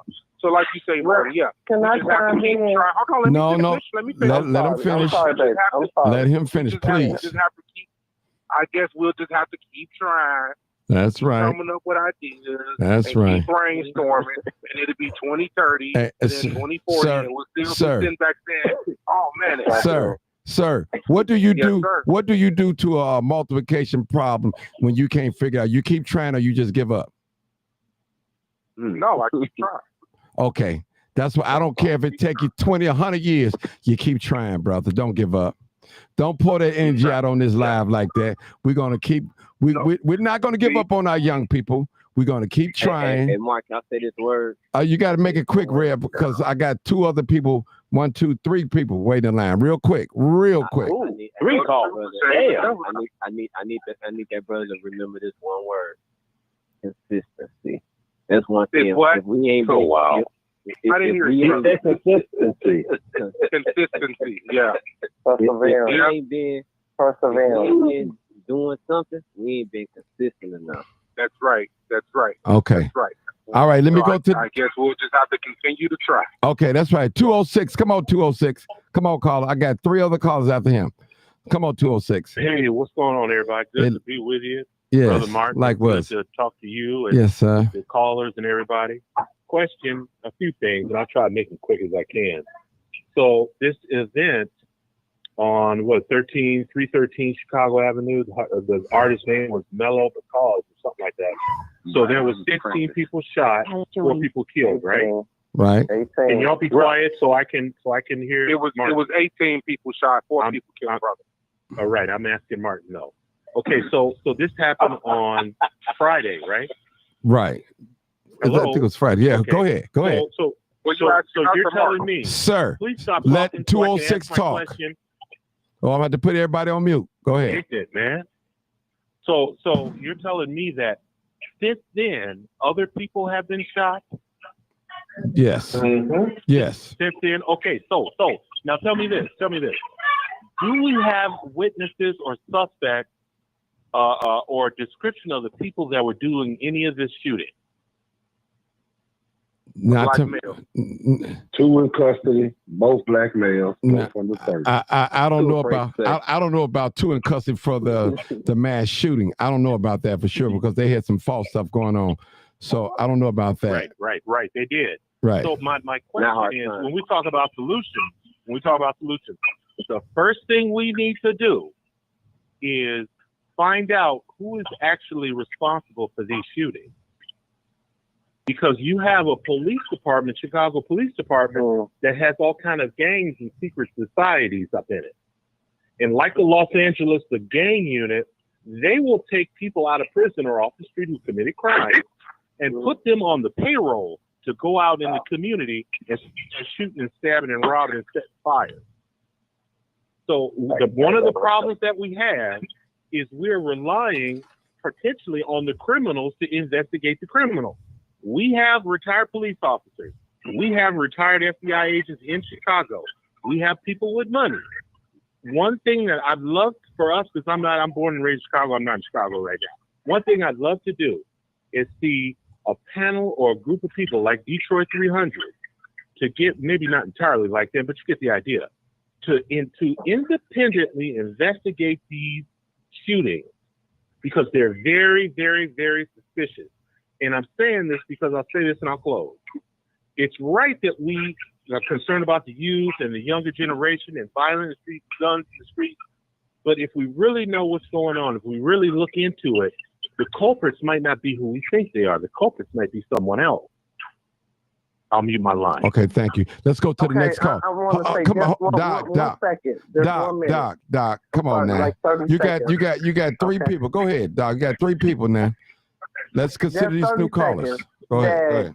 People that's not in Chicago anymore, you all got to understand that these kids are wearing hoodies and face masks. Okay, you cannot recognize them. There's plenty of cameras downtown, especially in River North. How you gonna catch a criminal unless you have fingerprints wearing a face mask in 90-degree weather with a hoodie. You cannot all see of them them, doing sir. it nationwide. And they all doing it. It's crazy. So it's like, how can you catch them unless you have fingerprints? And that's all I have to say on that. Martin, they catching themselves because they can't stop putting their shit on Facebook. Okay. You know that. Let me go to the next caller, y'all. Hold this. it. Let's go to the next 3821. Come on, caller. Thank you for holding. 3821, last 4 digits of your number. Come on, caller. Everybody was laughing at that. The other person that said it's probably nothing we can do. I'm kind of on the same boat with them because my father raised us, and I'm trying to be quick with this. My father raised us, and somewhere down the line, he seen my brother going the other way. By the time we got to our teenage years, and my brother started doing him, he stopped going to school. And it was nothing my father could do, at least is what he said. So years later down the line, my brother wound up getting killed. My father told me straight to my face. Literally, it was nothing. It was kind of like he was saying that he was scared to do something because my brother didn't turn into something he didn't think that he would turn into. So I'm not sure that's how all the older people look at the younger generation. But going off of that, to me, you don't necessarily want to trust none of these young people because they could take it the wrong way and things can go left after that. The best thing that I think you can do is, which I don't know if we got the resources to do it, but finding some jobs for these kids, putting some money in their pocket. That's about the only way that I can see things really calm down. If not, it's gonna continue, but. That's the only thing I really have to say about it. Okay. Eric Code 281. Come on. That don't let's go ahead. 281. 281. Come on, caller. Trying to get through these calls. Come on. What's going on, Martin? How you doing tonight, man? Go ahead, my brother. How you doing tonight, Martin? Great. Show, man, and I was listening to a caller earlier, and she mentioned that we need to go into these homes and find out what's going on. And then a gentleman said to her that you can't do it. Well, I agree with her, and I disagree with him, because if ICE can go on the streets and get anybody that they want and say that you're an illegal immigrant, then we can go into these homes. I think. Okay, hold it, brother. All right, somebody need to mute their phone, man, before I mute it because I'm gonna have to mute everybody on mute. Sure do. Because it's irritating me. I don't know who it is. Sound like a smoke detector battery. Yeah. It's the one with the dog part. You got somebody. Okay. Let me just mute everybody. I can just do that way because I can't take it. I was on mute, y'all. And I'm a woman. Okay. All right. Go ahead. So anyway, like I was saying, there are things that can be done. I would like to see the brilliant minds who put the Million Man March together come together and do something for Chicago. It's going to take brilliant minds to put that fuse out, because for years we wasn't able to beat our adversaries, so we turned against ourselves. Now we fight against ourselves because we can't beat the one that don't look like us. At least that's what has been in Chicago since I was a little kid, and since you've been a little kid. You know, we fight amongst ourselves because we can't fight them. And I think it's shameful that we want to fight somebody that look like us that hadn't did anything to us. Looking at the orchestrated massacre down there, because that was a massacre down there. I agree with what Sarge said. That was Sarge and Red. They said that was an organized hit. They could have easily shot into that SUV, but they didn't. And that's scary that we got something like that on the street, you know, and it's scary. I'm sure they got more video and they probably got more suspects that they're looking at, but it's going to take brilliant minds to come together and think of something like the Million Man March thing. I don't know. There's some things that can be done, but I don't think they want to do anything. They want us to kill ourselves. All right. 9566. 9566. Come on, caller. Hi, Martin. What's up, man? Hey, how you doing? This Byron, bro, from Chicago, you know. But I moved to Wisconsin. Okay, come on, Brother Byron. Okay. In that aspect, man, I was there. I had opened my own soup kitchen. Okay. And I was getting young brothers to come in and work with me on a volunteer basis to try to get them out of that mindset. Okay. Because that's not how the world goes. I'm 64 years old. Okay. I've seen it where they played Claudine, that picture Claudine back in the day when the men hid in the closets, when the caseworkers came over and all of that. You know what I'm saying? But this is what I'm trying to relate to is when you get a child and you get him where he's at that age of being manipulated, they tend to get killed. And it's not because they're not trying. It's because they have made them mistakes in their life before then and had no one to give them the guidance to get there, bro. You know, I moved out of Chicago because on my block 56 in Michigan, it was a war zone. You know, it was a war zone on 56 in Michigan. That's why I say that, bro. And I come from Woodlawn. I'm telling you where I come from. But, you know, I had to get that mindset out of there. I have to show my younger kids that I got a 6-year-old. Okay, I got to show them a better way than being out here with your hands up or taking something from somebody that you shouldn't take from, you know. And it's crazy because it starts at home, dog. It starts at home. And a lot of people don't understand that. We still say grace at the table before we eat a meal. Okay, how many people say grace at the table before they eat a meal? Thank God for bringing. I'm just saying that's the topic I'm getting at, bro. We took God out the equation, man. How many people actually see? Huh? Go ahead, brother. Don't worry about it. I'm moving everybody. Go ahead. Okay, so that's what I was trying to get at, Martin. You know, I done marched with y'all on different occasions when I was there. You know, I showed up and showed out. But, bruh, we're losing not only in Chicago, in every major city in our country, we're losing these type of kids. And we're losing them on a ongoing basis. You know, kids don't have respect anymore. You know, I had a child come in and tell me, "What up, dude?" Something like that. Hold up. I'm not dude. I'm the motherfucker that's going out working every day, trying to provide for you, trying to teach you right and wrong. Don't listen to your friends. Don't be a follower. Be a leader. You know, and I had to correct that child. It ain't easy. No, ain't nothing easy. But if we don't try, we might as well just throw in the towel. We got to try. We got to try harder. You know, social media is a great example. When they made the phones, and I'm not talking about the phone, but when they made the phones, most of the kids that get a job can't even keep their attention to the job because they were on their phone.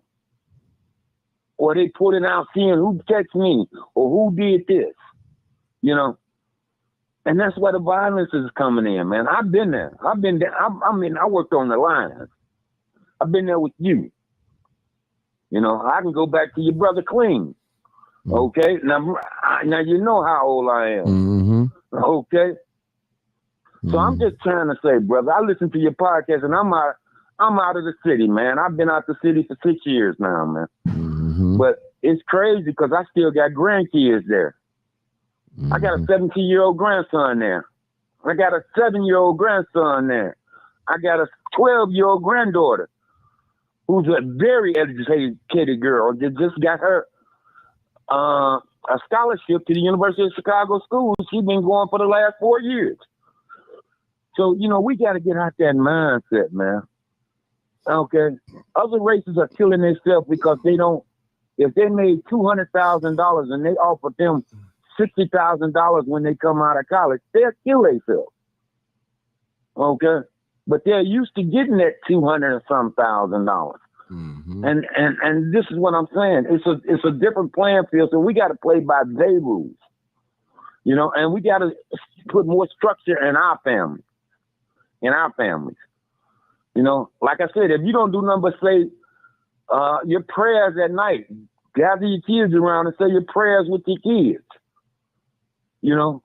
You ain't got to go to church to be holier than thou, because I work every Sunday.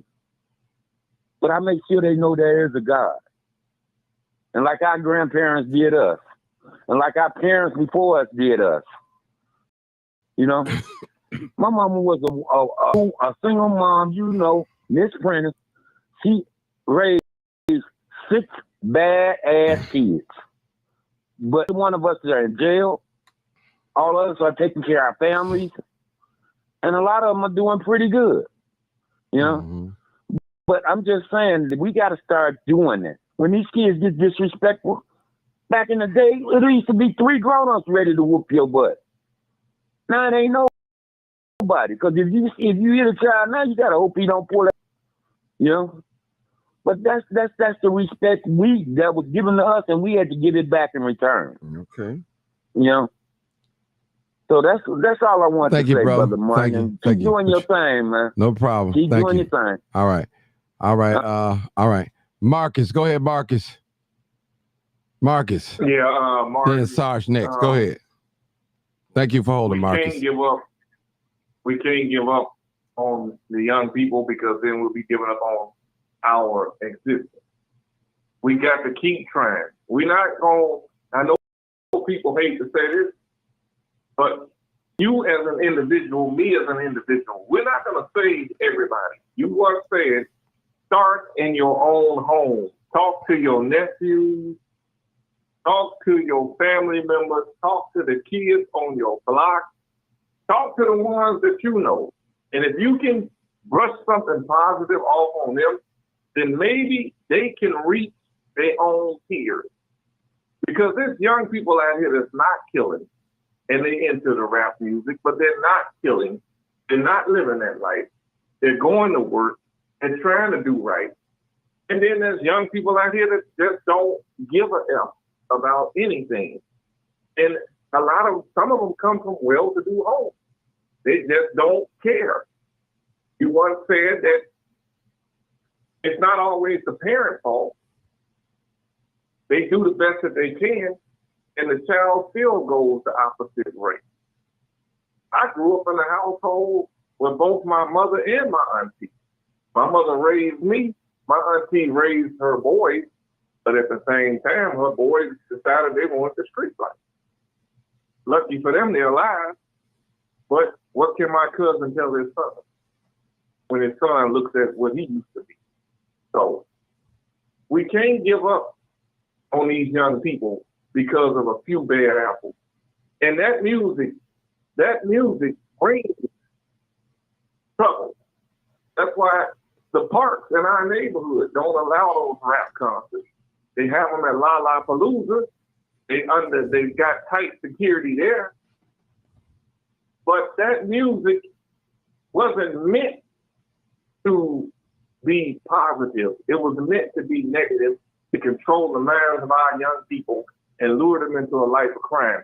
We as a society glorify the bad boy and the bad girl behavior. And we shame the good boy and the good girl behavior.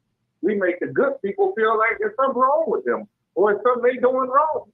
Because this society glorifies and glamorizes this bad behavior. And so these kids are being bad because they want to be popular, and they always say it's about chasing the bag. They don't want a regular 9 to 5. They want that fast money, that fast lifestyle that they see on those rap videos and on those movies. That's what they want.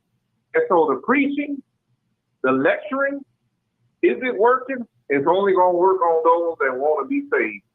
You can't save people that don't want to be saved, and people that don't even believe that God or the devil exists. You can't save them. If they don't believe in God and they don't believe in heaven or hell, then they're doomed. They believe in the universe. They believe in reincarnation. They believe in all these other false gods, but they don't believe in the one and true and only God. You're doomed. You're doomed if you don't believe in it. And some of these parents are not teaching their kids to believe in God. They're not teaching God in the house. They took God out of school. They took God out of public places. And this is what you're going to have. The devil is reaping havoc on our young people. Okay. He got their mind because some of them don't want to be saved, Mark. But we still can say it. We got to keep doing it. Thank you, Marcus. Thank you. Sarge, come on, man. Sarge, come on. Accountability and responsibility. Break it down. Break it down. Break it down for the. You got to be accountable for your actions, and you have to be responsible for your actions. See, you have these kids. They got this thing, right? It's called crawl, walk, run. You got kids that just are about to get past the crawl space that aren't being taught how to walk by the parents that are running. Crawl, walk, run. You see what I'm saying? It all starts at home. Because there's a lot of irresponsible adults out here. There's two things that happened last week down here in Georgia. You had a 3-year-old in an Airbnb, got a hold of a firearm, they're not here no more. Accidental shooting. You have a 19-year-old that went to spend the night at somebody's house that had an unsecured firearm. A 3-year-old got that, popped him in the back of the head because they don't know no better. They're only a 3-year-old. They just seen something on TV on the internet. Pow, pow, pow, pow. You know, they don't understand the realities of death and all that. Not at that age, but they're getting the imagery, right? Mm-hmm. So you got to be responsible. If you're going to bring that pew-pew, as I say on the internet, because you know how these internet folk get, do you know when you buy one legally in that case, it's a lock that comes in that case. It comes with it. You ain't got to buy nothing extra. It comes with it. Okay? If that thing is not going to be, you know, if you got children in your house, lock that thing up if it's not sitting on your hip. Put that lock on it. Then you ain't got to worry about these babies harming themselves or perhaps even harming you. Say you got one sitting on the table. You've been watching a movie on the couch or whatever it is. You done dozed off. A little toddler come up, see that thing, pick it up, point it at your head, squeeze the trigger, now you gone. You can't fault the kid for that. That's an accident. And accidents like that happen all the time. You know, I could send you stories. The bottom line up front, it goes right back to what I said. Accountability and responsibility. That's what's got to happen. Okay, thanks. And people need to realize words are like bullets. Once some words leave out your mouth, they can't go back in. Mm-hmm. Once the words come out, they can't go back in. Now, apply that to this rap music, because certain words that come out people's mouth gonna make bullets come out other things. All right, Sarge. Let me get to my next caller. That's it. Thank you. All right. All right. 206. Come on, 206. Yeah, just a quick question, man, and I'll make it quick and be quiet. Chicago, I believe Chicago has a curfew for minors. Is that correct? Yeah. We've always had a curfew. Okay. Okay. Is that because we're talking about people that are 18 and under? I do believe that's what it sounds like to me. Is this curfew working, or is it not working? Are they just ignoring the curfew? Well, you must be talking about the new curfew that the city council passed. I think Brandon Johnson vetoed that, so he wasn't too fond of that curfew order. So okay, but they do have a curfew, or yes, we do have. We always have had a curfew. Now, whether if it's being enforced or not, that's another thing. Yeah, that's the issue. That's the issue. Yeah. Okay. All right. Okay. Now, I heard your conversation. I know where you was going. Because a person get killed in the black community, doesn't mean that it's at another hand of another black person. So I'm quite sure I knew where you was going with that. A lot of people missed that, but I didn't miss it. I didn't miss it. Yeah. And like, I don't know how when you popped in on the live, but this I'm going to popped in late. Okay, you popped in late. Okay, well, let me just show you something real quick. Quick, which you probably seen already. This is the shooting right here. Now, this shooting was done professionally. No windows shot out, no cars sprayed up. This is done professionally. So my point is, they didn't just pick Lil Ray off the block. Whoever done this, and the car was in sync with the driver. I mean, with the shooter. So what I'm telling you is, brother, this right here, from me, from all my experience of watching crime and following crime, I've noticed, well, actually a friend brought to my attention, let me just give him credit. He said, Martin, just look at it. Just keep looking at it. This is done professionally. He's a shooter. And he said, this is a professional shooter. Whoever's shooting this, they know what they're doing. And the driver is right in sync with them. Can I say one thing? Yes, sir. No, okay, real quick. And I promise everybody I'll be quick. I went to high school with a brother named Spencer Leak. Spencer Leak's family owns funeral homes over there on the south side. Mm-hmm. Just a year and a half ago, he had a funeral at one of his funerals, and some people came by and shot up the funeral home while a funeral was taking place. I remember that. But now, and he was on TV. He was on TV talking. I was shocked to see him. But check this piece out. Check this out. When the shooting happened, the shooters were in a car, much like this thing that happened with Mello Because, right? Right. The people drove by and shot it up, right? But check this out. Chicago police were sitting in their police cars less than a half a block away and witnessed the whole shooting. But now, wait a minute. They claim, Chicago police claim now that they went after, in the city with all these curves and red lights and traffic and pedestrians, they claim they went after the shooters and somehow they lost them and they had no idea who shot up the funeral home. I remember that. I remember it. Thank you. They have no idea. And the shooting happened right in front of them. I remember that. I think I reported on that. Thanks, 206. Let me go to this new caller. We got a new caller. New caller, 4873. Come on. 4873. Caller, 4873. Hey, how you doing? I'm good. How are you? Good. What's your comment or thought? My comment and thought is about the shooting with the 18 and 4 got killed. Let's hear it. Okay. One of the gentlemen, the one just got off, I agree with him. And one of the gentlemen said the shooting occurred, how it occurred. I'm a little nervous because I'm a mother that has lost 2 sons to gun violence. One was killed by a black person. I'm not ignorant to that fact. And the other one was killed in West Loop. Okay. So when I heard that, because it's where it's located and because of how it was done, it's not to say that's a black on black crime. Because when my second son was killed, July the 11th, 2020 is the anniversary of his death. And right now, I don't even know the exact everything that happened, but I can just say, and I won't go into what they showed me, but it wasn't a black person. Okay. Now, because that was happening down in that area, they know that was going to be all blacks there. When you said the other day when I was listening to you that they paid a black person to do it, I could agree with you there. It's a possibility. But that right there seems very suspicious to me. Just like my son that just got killed 5 years ago. He was a truck driver.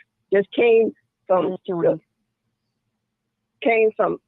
New York area, driving, came back here to Chicago and got shot on Kinsey and Ashland. Shot twice in the back, once in the hand, and left under a viaduct. Okay, so it's more than black on black crime. People are out there doing, especially when they know what they're doing, just like Sarge said, they knew how to shoot. When there were black folks out there. And that's all I have to say. Okay, thank you. I agree. We got some bad. We got some bad do me a favor. Do me a favor, sister. Try not to use that black on black crime stuff. We the only people to use that black on black stuff. I hate that. I don't like that. I don't like that either. I don't like it either. I don't like it. No other race do that but us. I don't like that either. And I'm gonna tell you why. I'm gonna tell you something. When George Floyd got killed, when he got killed and they was rioting, all they showed was us, right? Yes. But just like the person said, they had masks on and they covered up. It was infiltrators out there that wasn't black. That's all I'm saying. Mm-hmm. I don't blame everything on us. We are our own worst enemy, yes. But I know it's more than us killing each other. Mm-hmm. That's always been my thought, even before I lost my last job. And that was my last time. Sorry to hear that. And my last child, period. Because I have lost 4. Wow. Only 2 to gun violence. So what I'm saying is from experience, not from people hearing. And now that's always been my thought. It was more than that, us killing each other. Mm-hmm. And I know for a fact what I saw. Now, the young man who killed my last son, he had a white hoodie on, just like one of them said. But he had shorts on. You can see his white leg. You can see his white hand. So I know he wasn't black. Now, God bless you all. And pray for me, because I need it. Yes, we all need it too. We're going to pray and for the mothers. And the mothers that lost their children the other night. And the ones, and I'm so glad to see that young lady. Yes, she's messed up, and I'm praying for that the Lord heal her immaculately because she's still living. She is still living. And that is a blessing within. I lost one. I'm going to say this, and I'm going to leave it alone. I lost one. I ain't going to talk about this baby, but I lost one at 21. I lost one at 26. And the last one, the Lord let him live the longest. I lost him at 43 years old. No more children do I have. So I'm not saying what is what, but we coming down on black women, black folks like this. It takes a village to raise. That's what raised us, a village. You said you got a foot and you didn't tell. But if they didn't take away a parent's right to do the right thing by their child, then maybe won't be so many out there doing what they're doing. If they had to stop with the drugs coming in our area, that would have stopped. I'm not naive about none of this, because I come from the West Side. I know about gangs. I know about when they first came out that they was protecting those women, their neighborhood. They weren't called gangs. They was organizations. I get twisted now with my mouth. But the society made it like that. When my oldest son used to get in trouble, and I'm going to try to be short, but when he used to get in trouble, I locked the doors looking for help for him. I locked the doors, took him to the police station. They said there's nothing they can do for me because he had done nothing. Two officers, the same color I am, took him to the side and told him that they wait until you get 17 years old so they can throw away the key and call your mother no good mammy. You know, that's what happened when they took him to the juvenile court. And I stood there and I told that judge, she said to you mothers, teach your kids right from wrong. And I stood there. They thought I was going to be attempt in that courtroom. I told her, until you clean up the streets out here, I taught mine. What about to know the Lord? I taught mine. Can I? Until they didn't bring these kids did not bring drugs in here. They didn't bring guns in here. They let it come in here to get us so we could genocide ourselves. Can I ask you a question? When crack cocaine come in here, that's when the mothers went out in the street. I want to ask you a question. Let me ask you a question. Yes, where was their father at? Did you consult the father? Where was their father? Their father was in their life. Their father was in their life. Okay, I didn't hear you mention it, so that's why I'm at. See, one thing I'm gonna say at the end of it, their stepfather was in their life. He made 6 figures. It don't matter who. I know people came from churches, mother and father. They wasn't anyone on the street there. It ain't who. It's not. It don't have nothing to do with that. It don't. That all the time. I tried to get you before. You're talking about black women. I'm a strong black woman. That's why God just keeping me holding me. Because my 21-year-old, she was 4.0 GPA. I had to take off life support. Not only my kids were sick, except for that first one, and he wasn't sick. That was neglect coming from the hospital because I was a black woman. So I wanted to be more calm. That's okay. Sitting here listening to. It's okay. Listening to the talk about black women, this black woman, that. You have to experience things. If you have the water shoe, you can't speak on it because it don't fit. Everybody's not the same. And just because they picked the wrong man, don't mean they bad people. I didn't say that. I'm just saying you can't. I mean, I'm not saying so many people on there have said that. Right. And it's okay. It's a blessing that you came in the house that it didn't happen to you. Yeah. I know people. Their parents were drug addicts. But they got jobs that pays very good. Alcoholics. It's an individual person. And thank you so much. And you'll all be blessed. Okay, thank you. I hope you can understand what I'm saying. No, it's no problem. I listen. I hear the pain in your voice. I understand. But see, the thing is, if we don't respect each other, see, I'm not going to praise no single woman doing what she's supposed to do. As a mother, you're supposed to take care of your child. As a father, so I'm single and I did this all by myself. Hey, that's your child. You're supposed to do it. Not neglecting the father. That's what we're supposed to do. I'm not praising nobody for doing the right thing. You always supposed to do the right thing. As a parent, you're supposed to do that. I remember when I had cousin all 4 of my children. The judge asked me, "How do you do it?" I said, "I just do it. I don't think about it. I just do it." So I know what it's like to live in the house taking care of 4 babies. I've done it. I've lived it. Had to comb hair. Didn't know how to comb no hair. I had all girls and 1 boy. So it was rough. It was rough. My daughter told me, we talk about it right now and then. She said, "Dad, you was a good dad." That's what she told me. She said, "But you couldn't do no hair now." That's what she told me. She said, "I love you, Dad, but you couldn't do no hair," which I couldn't. Listen, I fed him. I washed his clothes. I took him to the doctor. I went up to school. I did everything that a woman's supposed to do, and I never complained. I never complained because those are my children. And God, my witness. When my marriage did not work, I helped on a job, 8-hour job. If a job coming home, working, coming home with children, and then they father's supposed to have them, they're not listening to what you're saying. So I'm through with that. Mm-hmm. I'm through with it. I understand. Because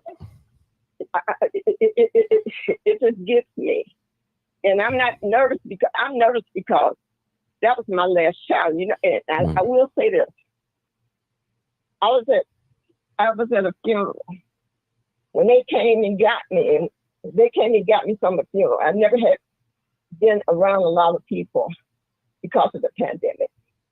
I was at a funeral. They came and got me to tell me, so I went see it on social media, that my son was dead. And right here today, I can't get nobody to help me find out what happened. So I went here, I went there. One young lady told me some months ago, last year, end of last year, she told me like this: Lord is not ready for you to know because you couldn't deal with it. But when you know you're ready, He will let you know. And I received that.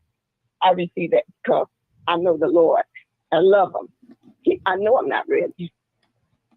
But with the one that killed my first son, he knew when I was ready. And I told him, do you have any remorse in killing my son? He said, but your son, I didn't ask you that. I asked you, did you have any remorse in killing my son? Then his people start pulling him back. And I said, the Lord put on my heart to say, I forgive you. But unless you fall on your knees and ask the Lord for forgiveness, the same thing can happen to you. 1 year, 1 month, I buried my son April the 10th, 1999. That baby got killed May 10th, 2000. 1 year, 1 month after I buried my son. And I told that state's attorney, whatever you call him down there, you ain't care no more about him if he did mine. Because if you did, you would even lock him up with a gun that he shot my son with. And my son didn't have a gun. They was fighting. My son, now that first son, he wasn't no angel, but he was mine. He was mine. The system is corrupt too. I got a lot of stories I can tell. I have experienced. But I'm still here through the grace of God. And there's a reason for that. That's why he allowed me to call you, to get you. Because I called twice and I hung up tonight. But when that young man said that it could have been somebody else, I truly believe that. A lot of these shootings out here, whether it be a black sedan, and nobody don't see nothing, they ain't sprayed, they're shot. Something wrong with that picture. And I say, I'm going to let it go. God bless y'all. God bless you. Thank you for calling. Thank you for calling. All right. All right, Dr. Davis.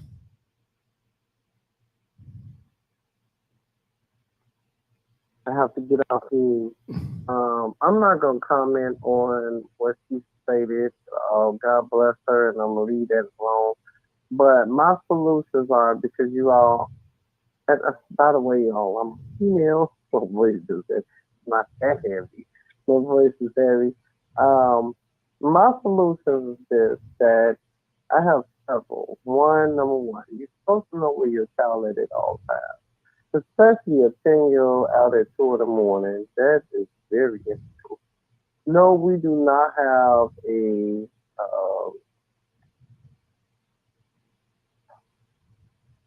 our mayor, let me just say this, he vetoed it for our children to have a, what's the word I'm looking for, Mr. Johnson? What's the word I'm looking for? For them to be in the house at a certain time. Curfew. Did he veto? Yeah, curfew. He vetoed it, and that's so unfortunate. No, but we have a curfew already. We're not even enforcing the one that we have. But we don't enforce it at all, and that's so unfortunate. But you're talking about 10, 11, 12, 13. You are supposed to know where your child is at. I know where my child is at, and I'm down there 60 years old at any given time. And so my second solution is to, and this is for Sarge and Marcus and everyone else, that number two, that you are supposed to, number two, you are supposed to know where your child is, right? Make sure your child is at home at a certain time. That is so important. And, so the police, number two, I'm sorry. Start making the parents accountable for what they're doing. Because it's like, if it's 2 in the morning, you have 11 o'clock, uh-oh. Something happened down where you at. Down on 9. Something happened. That's not me. That's not me, sir. Mm-mm. Okay, so at 2 o'clock in the morning, your 12-year-old outside, it's going to be a no for me. My daughter's sitting right here next to me in my massage bed. That's not cool at all. It's 11:30. She's laying right next to me. And then number three, these are my solutions. That number one, know where your child is. Number two, start holding the parents accountable. That's SARS. I think that was SARS. Yeah, that was SARS. Accountability, responsibility. Start holding these parents accountable for where your child at. Like, I wasn't able to get out. Now think about it. When we was coming up, I'm saying that's 60. When we was coming up, when them lights came on, we had to break our neck to get in the house because my mother would kick my butt.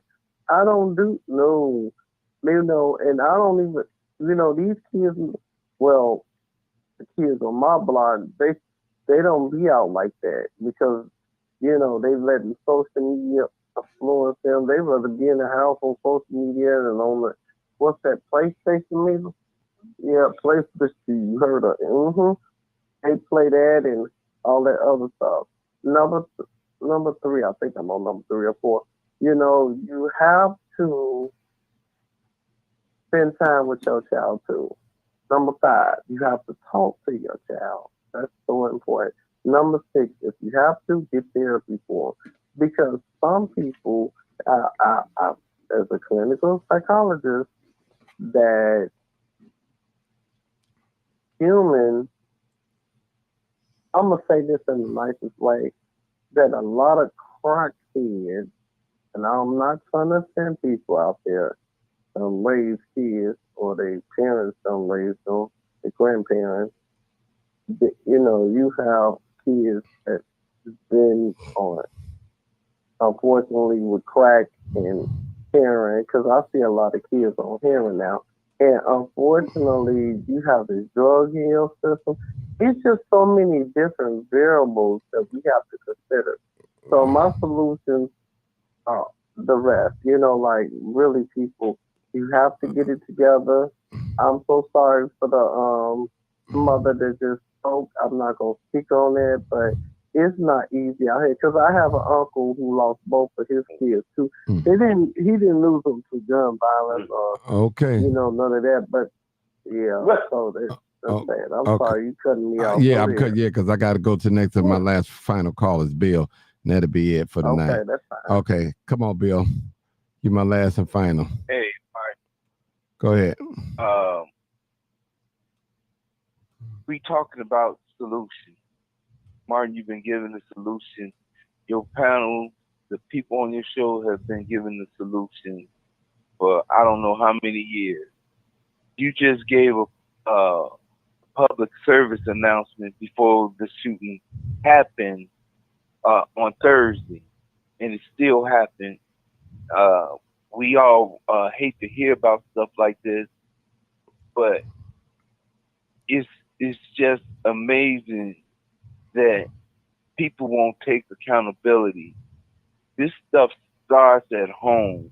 You can't ignore a child from age of 5, 6 to they 10, 11, 12, push these games, let the PlayStation be their babysitter, then turn them out to the streets. And once they get 10, 12, and you let them go to range a little bit, and they've been playing Call of Duty, and then they've been on Facebook lip boxing. They ain't got no social skills. But it starts at home, man. Bottom line, and I noticed, I feel for the lady that just spoke, and you asked her what was their father. That's a strong case in point. It's both parents' fault, but we see it time and time again that today, Martin, young woman, do have custody of their kids and the biggest influence and fight tooth and nail not to let them even be around the fathers a lot of times. It's a lot of brothers that's out here stand up doing what they supposed to do and beyond. But every time you get on the subject about women and giving a solution, go in your child's room, check their room out.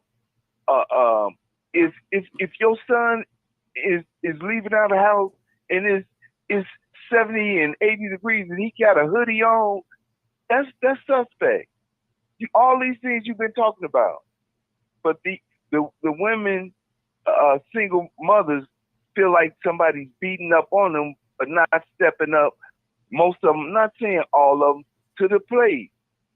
When you are the primary person up over that child, it's different than when we was coming up, Martin. When our parents had a little bit more control over us, even though I made some bad choices and was in the street myself, but I still had morals and principles that my mother and my grandmother gave me, and that's what's missing.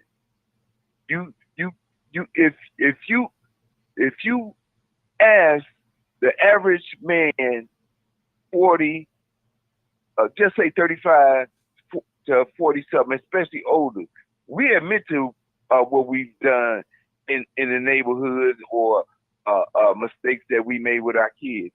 Women do not want to admit no mistake, none, when it comes to them raising their kids. And when you got a mother that's in the street, she worked, and in the street, she got men over them, this child is going to have a disconnect. This child's going to have a disconnect. And I'm not saying it's all women's fault, but if you notice, Martin, every time you bring the subject up, is somebody to get defensive, a female, about it. And if you're not talking, if that female is doing what she's supposed to do, she don't have to get offended. But look at her sister, her cousin that ain't doing right, and pull their tail up, pull at their coattail. This stuff starting at home, man, and that's the bottom line. You have given solutions on how to navigate in Chicago, in Chicago streets, from not sitting in parked cars, these dangerous places, all of this. You done gave the solutions on how to prevent this. And I'm not gonna put all the blame on just women and the fact that 206 had a strong point. Me and some other people have felt the same way. It don't necessarily have to be all of us, but the only way that we can find out that it's not us doing all the shooting is we have to curb the shoes that's within us and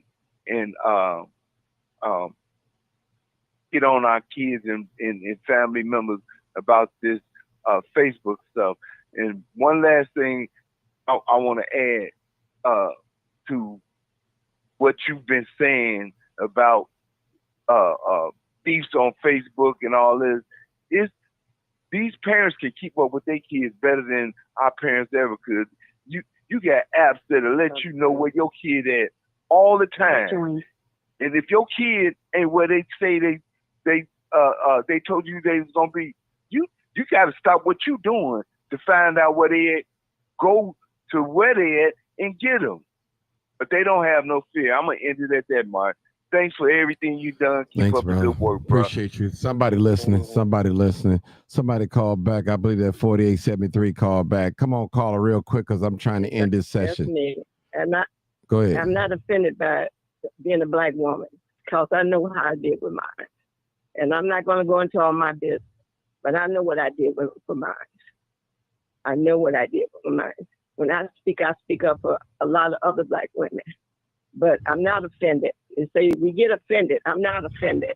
I'm nervous at this point because I know what I did for mine. That's why I can smile because I know I was a mother. I did the best I can. Ain't nobody perfect out here. Not a man. But I've heard so many men say, more, I ain't gonna say a lot, but I have men said, if you're a woman, raise a warrior. That's how they're gonna be. I'm a female. I'm not a male. A lot of women is not They can't wait. How you gonna raise a warrior? Like I said, my marriage didn't work. My oldest one started rebelling. You know why? Because it didn't work. He couldn't understand that. And I won't go into everything else. See, when somebody got to speak, they have to know the full story. I'm not going to give you all of my story, but they had someone in their life. He chose to do that. And I tried to reach out and get him help all kind of ways. But it was his choice. Just like he said, he made the choice of going out there and doing what he did. That's what my son did. My son was shot 3 times at 15 years old. He was shot in 1995 one time. My daughter was shot at 12 years old in a car in 1995. When she died in 2005, she still had the bullet in her pelvis enlarged. See, I'm not going to go into everything, but you cannot judge son by one. I heard him say that he said every time a black woman gets offensive, I know what I did for mine. Yes, I will. Because if I didn't work, wasn't nobody going to take care of him like I was going to take care of. I wasn't on welfare. I worked. That's probably why I'm kind of more nervous now, along with what's transpired in my life. So before you speak on a black woman and her children, and I would say it started off way back when Malcolm X, when they divided their family, they did that. They did that with his family way back then. Am I lying? Took them away from their mother because she had killed his father. Took them away from their mother because she was stressed out. But in the medical center, yeah. See, you don't know the full story, so something fit for some people and don't fit for all. I'm not offended because I know I could smile about what I done. So again, I'm gonna bless you all. But I had to call back with that because I heard that. All right, Dr. Davis, close talk. I'm trying to get I am a senior citizen. I'm not 50 years old. I'm 70-some years old. Okay. God bless you again. All right, thank you. I'm going to close it on out for you guys. That, Come on with it. We cannot give up on our young folks.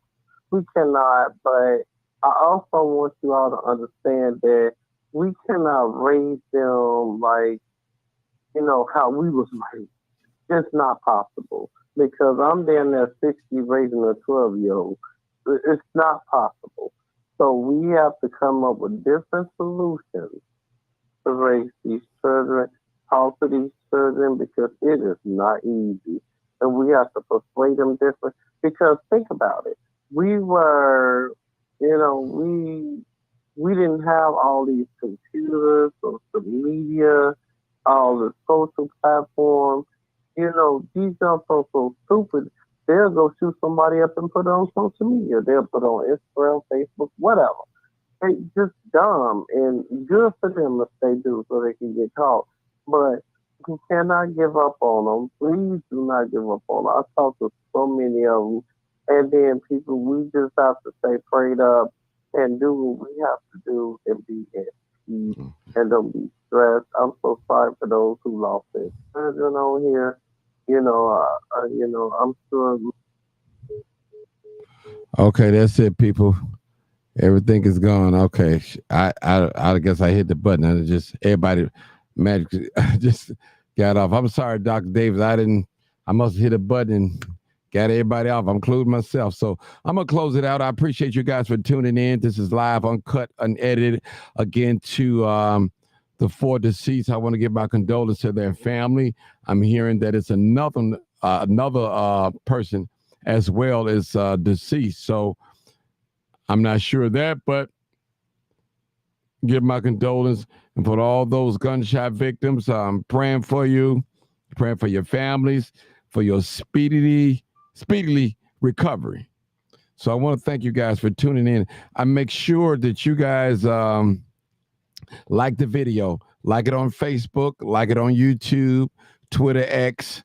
Please do that for me. I'm not on here begging for no money.